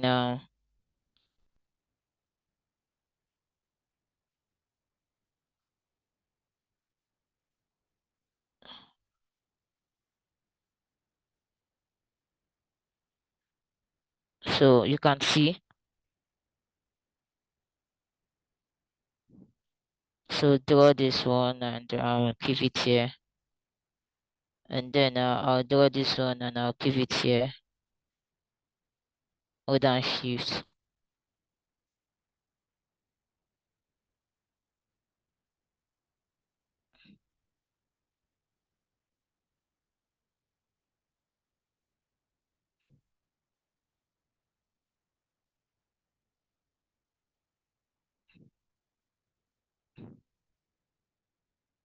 drag it out. Sometimes this thing can be frustrating, like it's doing me now. Well, that's it. So you have it, and what's the next thing you can do? You can decide to create. So from this that you can see, you can decide to now start putting everything you want to put here. So what's the first thing I need to put? I need to put these basic says, does, fuel, think, and fuel. So pick up your text. Oh, see what I'm looking for? You can actually change, make it a straight line. So this is what I've been looking for. I'm making it a straight line instead of an arrow. So make it a straight line and make it a straight line. So you can also increase this. You can also increase the color. You can increase the. You can make it thick. This is the thicker version. So I'll make this thick instead of a tiny line. I'll make it thick and I'll make it thick.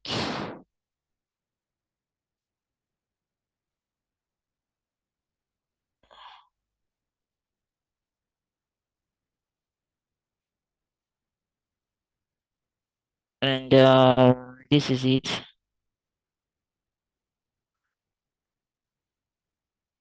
So what's the next thing you have to do? You now have to you can put your image here, anything you want to use, you can decide to put it there.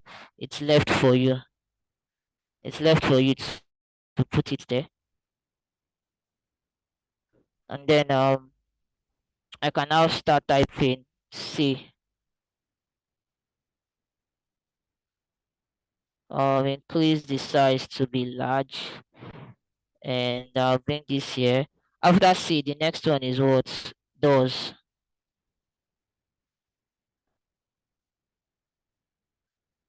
Think.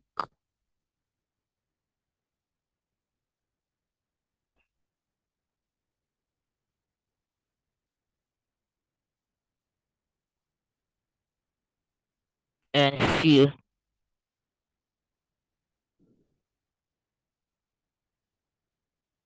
And bold, bold, bold, bold.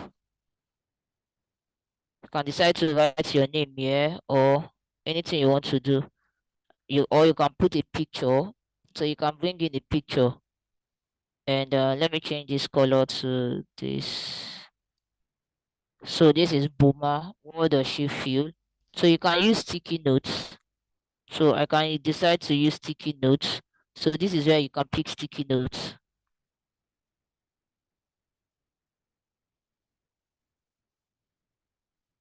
So this is your sticky notes. And then you can decide to make it as like this. Hope you guys can still hear me. Yes, Yes. ma'am.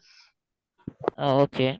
So drag it and you can start adding sticky notes here. And for the text, this text is, so let me just make it a large text. What am I saying? I get tired. I'm tired of suffering.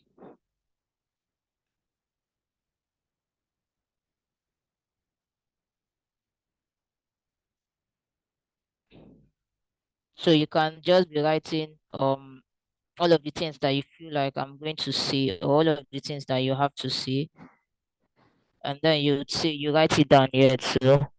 So I'm just going to duplicate this.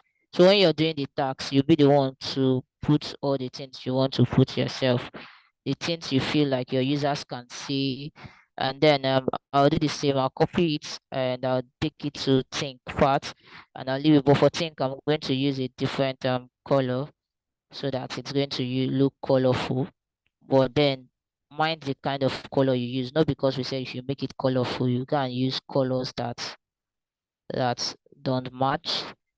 So you can have up to 8 of these elements, depending on what you want to do.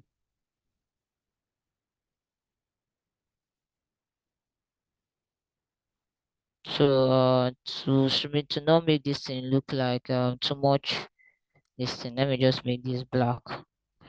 So can you see that we finished designing empathy map? We are done with an empathy map.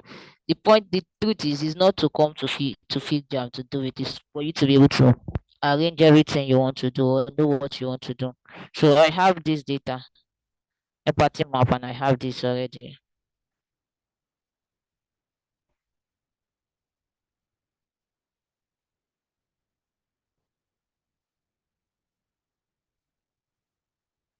Okay, so now that we are done with empathy map, we talked about user flow, right? So we need to now create a user flow. So I'm going to create a user flow for a sign up.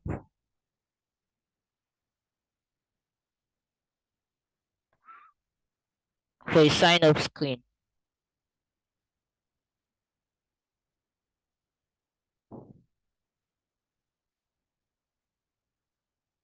So while I'm just talking of sign up, just know that it's not how will I put it?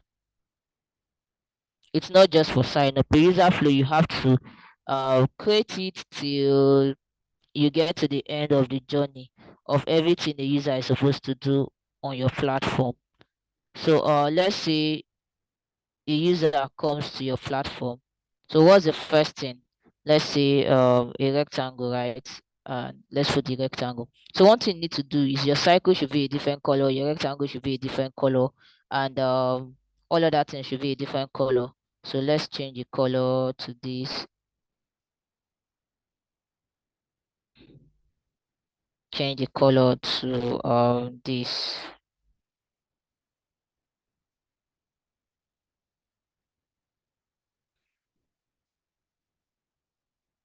And then let me see she is sign off. So let me say user clicks sign off.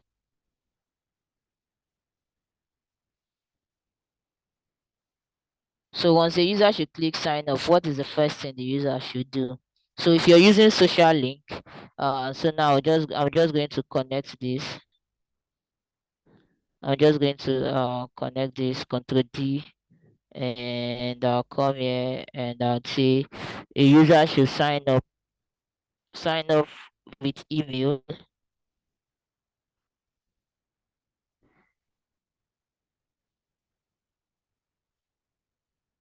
sign up with socials, that's Google, sign up with Google.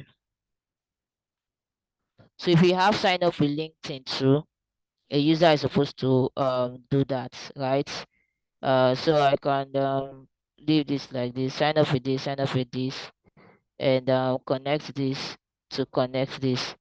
Now the next thing I'm going to do is, so are you guys even following this? What Yes, is your ma'am. circle for? What is your circle for? For an action. For an For an, action. for an Action. action. So is sign up an action or it's a display? It's Action. an It's an action. action. Action. Yeah. So I was supposed to use circle instead of this to do it. So I think I can change this from here. Yeah, I can change it. Well, let me.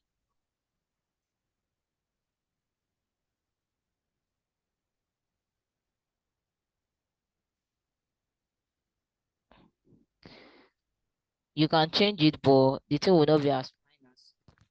To not be as fine as using a normal this thing. So so let me do it from the start.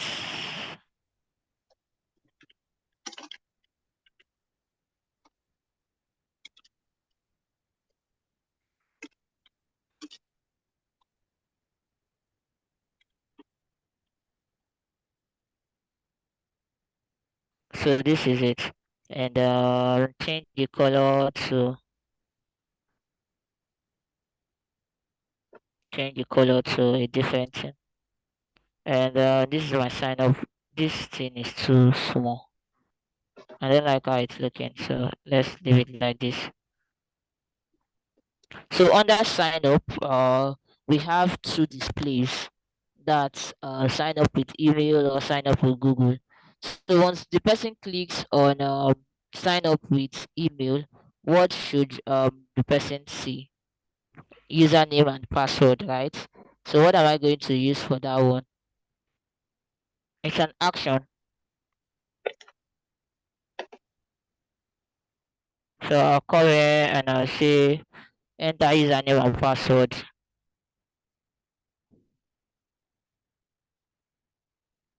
So enter email.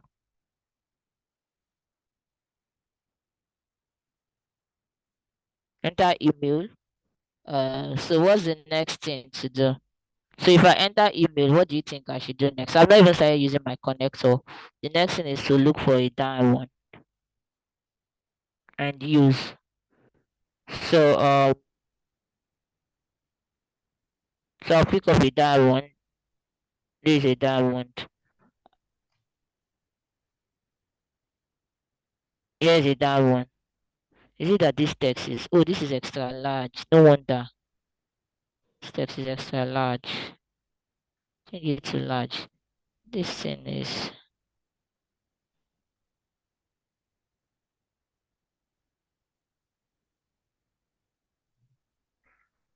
and then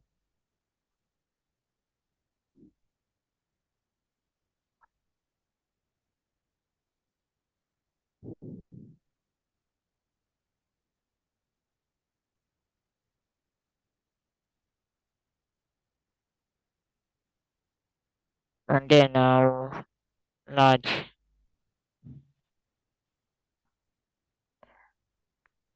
So remember that you're going to connect all of these things. So it's not just going to be like this.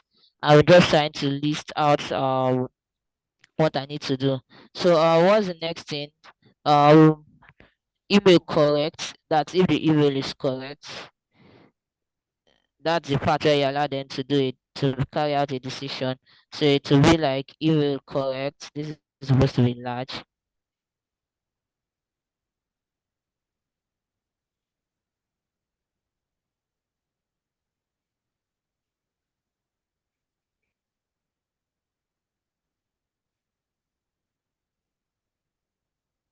Email correct.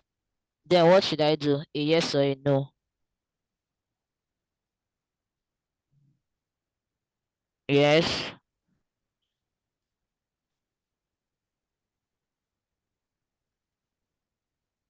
Yes and no.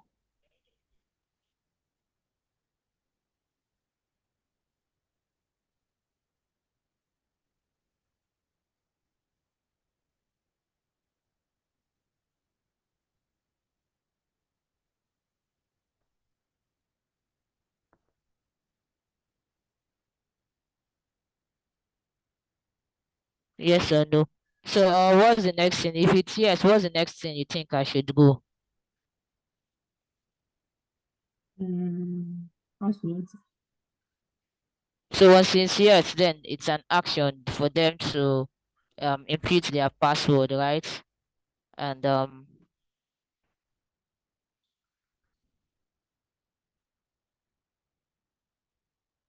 enter password or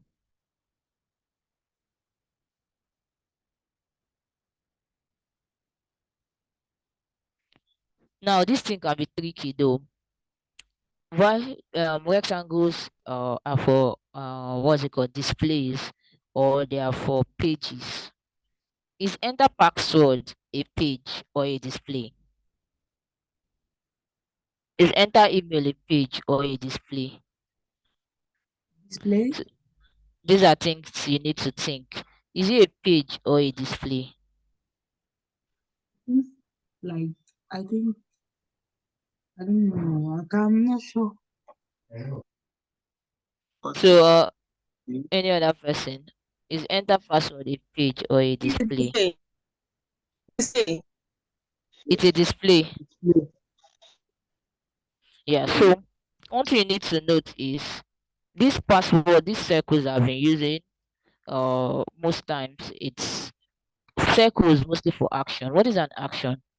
Click on login is an action. Sign up is all of those things. So what I used to reason all of these things is if I need to if I go on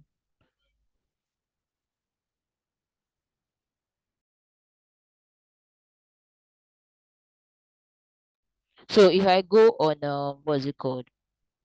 If I go on Google and I click enter password and I put my password and I put my email address, and then what am I supposed to do? I'm supposed to now click enter.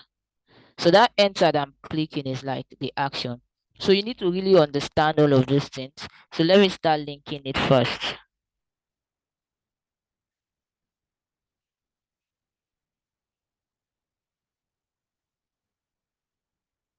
This is normal line.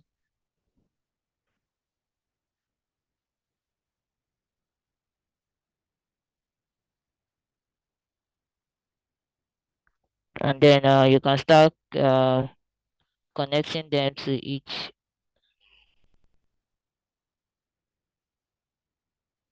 and all of that. So you know why this is confusing. So let me tell you. You know why this is confusing like this? Not like confusing for me, but I want us to be confused so that you can ask questions. So I don't know if you have any question to ask. So that I'll tell you why before you embark on any of these, you should know the things that you want to ask. So is there any question first before I tell you why it's looking like it's confused on like the first one? It's confusing, sorry, on like the first one.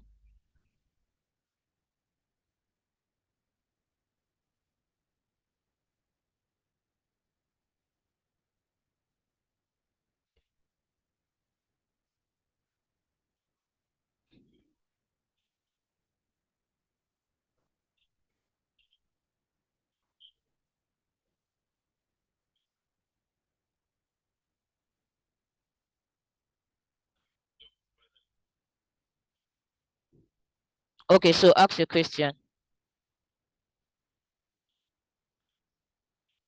Yeah, about the sign up site. Why did you use rectangle? You said circles are for action. Why didn't you use circle there? Why did you use rectangle?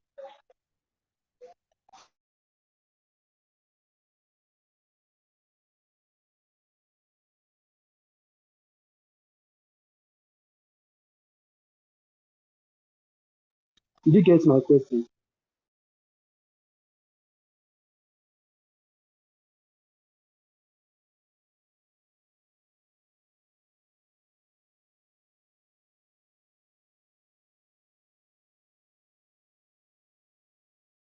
Okay, yeah, sorry, I got your question. So um your question is why did I use sign up with email and sign up with Google? Why did I use rectangle instead of why did I use rectangle, right, instead of circles? Yes, no. Okay, so rectangles are used for display or a page. Okay. Yeah.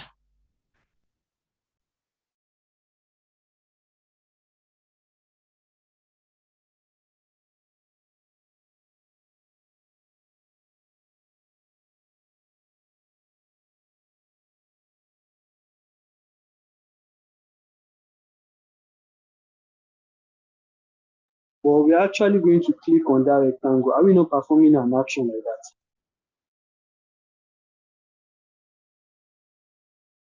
Hello. So this is where it is very tricky because there are some key actions. So most times you use the key actions because if you look at everything as actions, you might end up using circles or so most times it's just the key actions that you need to note.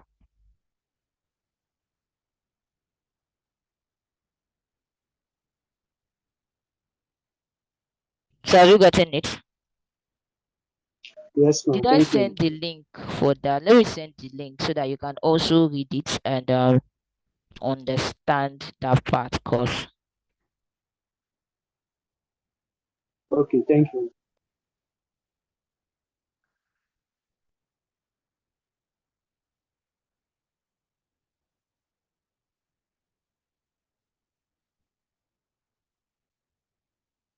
Okay, so the reason why, or should I say the reason why you guys were not, I was not able to do this thing is because see what happens. Before you come up with all of these things, you should be able to you should be able to list list all the things you need, just the way we did for information architecture. So think about a user signing up on the platform. List out all of the things you're expecting to see for when a user is signing up, all of the details you need to put. Once you are able to put it,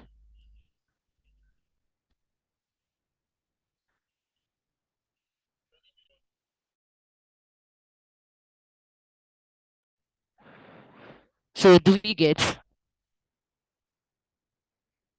So you need to first of all list out all the things you need for.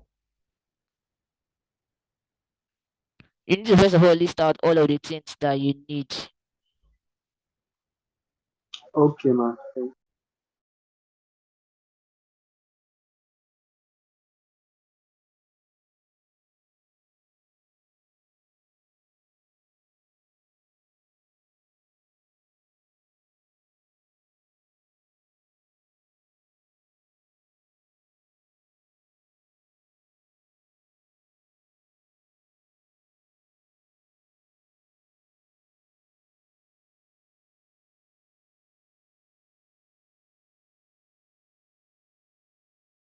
All right. So is there any other question?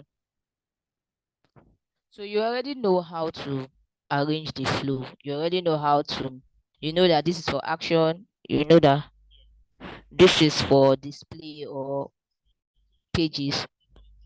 This is for action. This is for decision and all of that.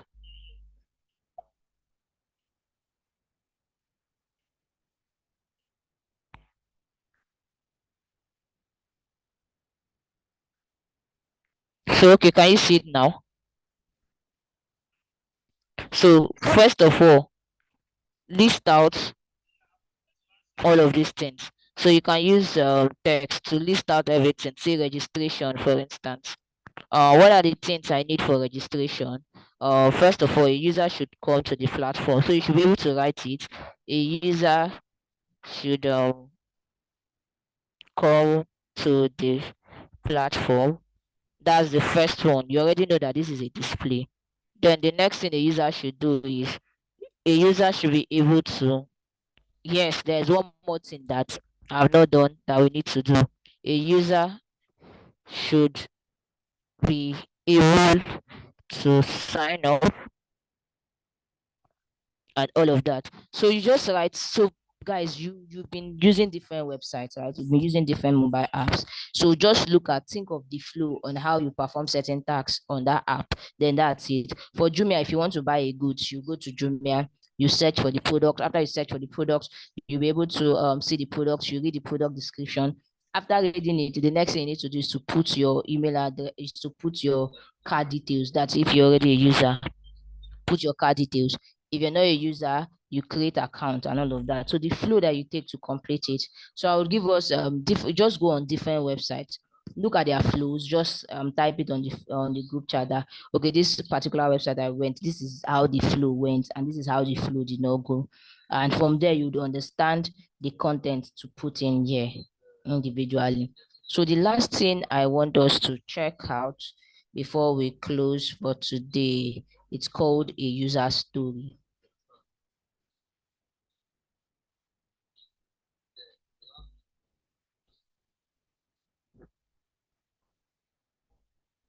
So what is a user story? A user story is sorry guys.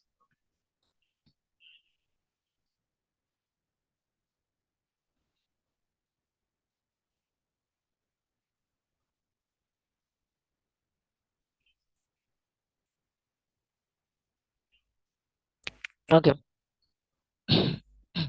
What is a user story? A user story is just like trying to tell the problem in the voice of your user. So that's basically a user story. So we have key things that we use for user story. Your user story should just be very simple. So it's the key things you need to always remember when you talk about user story is as a. Once it's as a, that means the role of the person that wants to make the action, or who is going to make the action, or who is going to benefit. So who is going to benefit from the products that you want to build?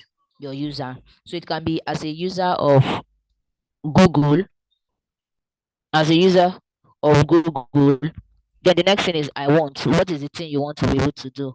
I want to be able to sign up. I want to be able to use my email and my password to sign up. So what do you need so that what is the value to you so that I can be able to buy food? So do we get? Yes, yes. Yeah. So a user story is you just telling the story, telling a story or telling what you feel or the problem in the voice of your user. A user story is like representing what your users. It's just like you know that sometimes if I know you, Peter, if I know what you can say, if I'm outside, I would want to say it in your voice. So a user story is just like telling, it's used to describe what a user will do in a particular term or what the user wants. It's just you trying to describe the user's solution in the user's voice. So the key things to know is as a dash, I want to dash so that I can dash. Three key things: the who, the what, and why. Why do you want to? Who are you? I'm a user of so platform. What do you want to do? I want to buy mouse. What is the reason? Why is the reason why you want? Why are you buying mouse or why? Then you now put the why there. So that's what a user story is. So these are different examples. I'm also going to send this link right now. I'm going to send this link right now. So you can see that I've given us like 3 articles to read so that I won't hear that we've not done this, we've not done this. Here are the example. As a socially active person, instead of saying as an Instagram user, I want to share images, videos, and stories so that I can keep in touch with my friends. This is poor. The better example is as a social active person, I want to be able to share my images. I want to be able to share pictures of my life so that I can update and stay in touch with friends and families. As a website visitor, I want to see buttons, react on over so that I can see that they are clickable. But you can see as a user, as a visitor, I want to be able to find the listing I need quickly so that I don't have to waste time. So it needs to be very good. You need to use key things. As a social media marketer, I want to see the number of likes. No, that's not the number of likes. You want to be able to measure the number of engagement on your post. So it can be likes, it can be comments, and all of that. So that's basically user example, user story, and how you can create it. So you have to provide a simple card or a simple statement that has to foster creativity, and then you have to test if it's working. So now the question is, who writes a user story? Product designers. So you guys are the ones to write a user story. So is there any question? Is there any question? Any question so far?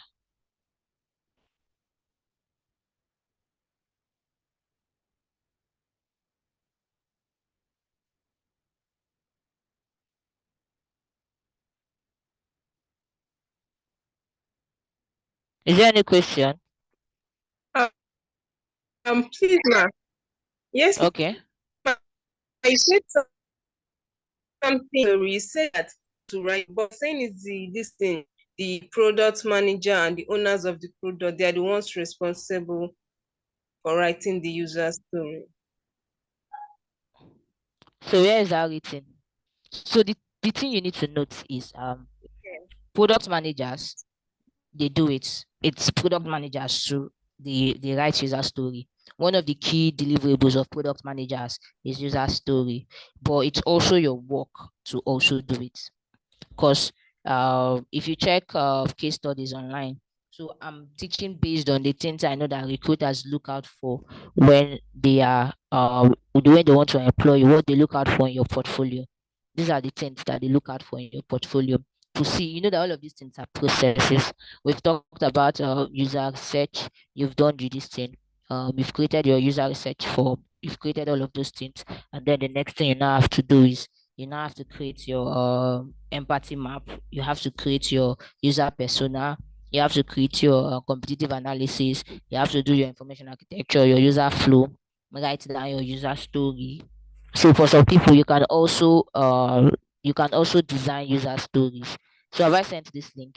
Let's look at design part of it. It's still the same thing, just the way you did your user persona. Some people get to design user story. So if I want to design user story, what do you think I'm going to do? I'm going to have a user here. Let's say I'm going to have a user here, and then I'll just write the story um, as a user. uh, I want to be able to browse on your website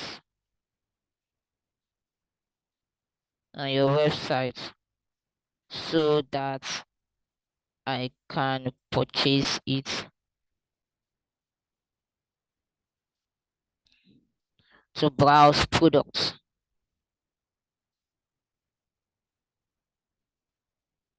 This is my user story. So it's better that you use Figma for this instead of FigJam, just the way you created user persona. But it can just be should just be like this.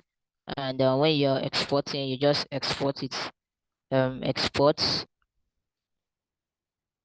So export as PNG and you put it in your case study that you go to user story. So you can write like 3 or 4 user stories or 5 depending. So your user stories will also help you in user flow. If I should send all the links. So all the links that I've sent so far. Let me see. I cannot remember all the links I've sent so far. Please, if I'm sending it back, somebody should just carry it and post on the WhatsApp for us.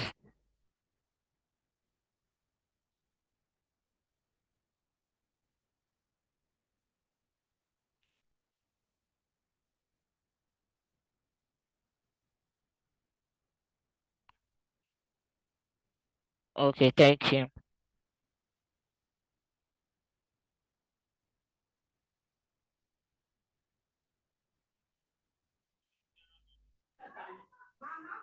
So just help me copy all. I can't even see them again. So help me and copy all and let's see.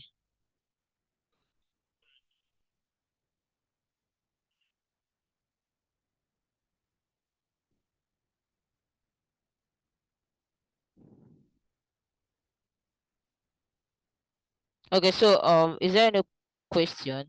We've actually come to the end of today's class. So one thing you need to notice for Monday, we'll be doing um what's it called? Wireframe. We'll be doing wireframe for Monday. So your task for today is complete create your user stories, user flow, and empathy map. These 3 things. I should start seeing them be by 6. Okay, except for people that the internet did not allow you to do that, then you can submit yours tomorrow. So once you're done, just post it on your group chat. Let me know that you're done. So that I can be making those corrections related to colors and all of that. So is there any question, guys?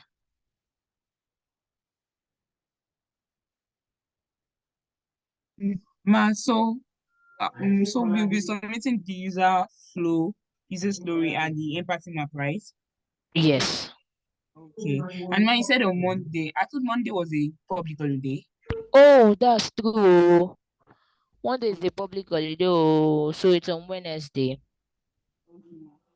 So before then, today I'm going to take time. I would look for more links, please, so that you can be busy reading. And aside that, forget the reading. Your capstone project, you're supposed to start putting in your research questions. You're supposed to start doing all of those things for your capstone project. Because your capstone project presentation is, I think, the next week after classes are over, and the graduation, mostly they invite dignitaries, so you don't know who will be there, and you don't know what to expect.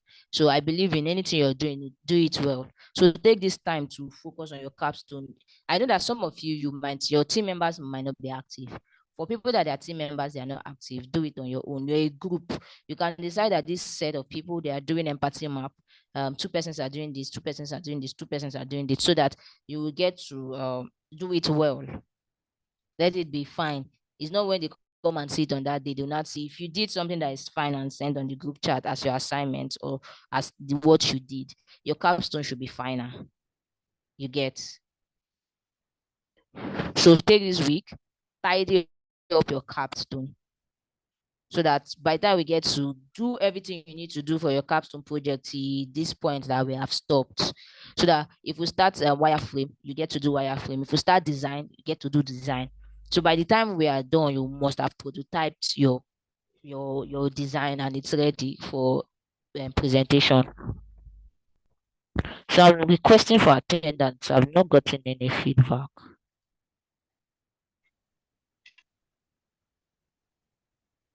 Hi, Buma. I got disconnected from the call for a bit. What are the Oh, tasks you asked us to submit? Yes. okay. So we are submitting we've done information architecture today, user flow, user story, and empathy map. Let me just type it.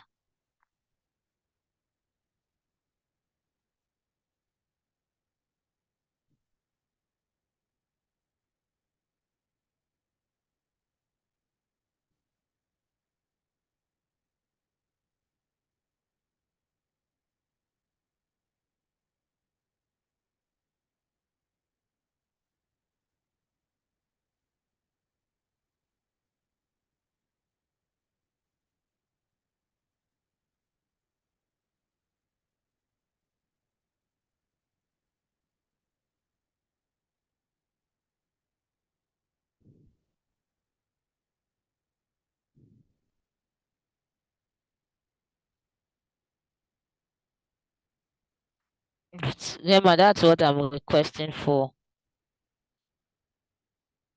Maybe call will make them. So they are actually very busy at the office today. They have interview for upcoming program. Hello? Yeah, please attendance. Mm,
Okay, so let's just wait for a while. The attendance is coming. So.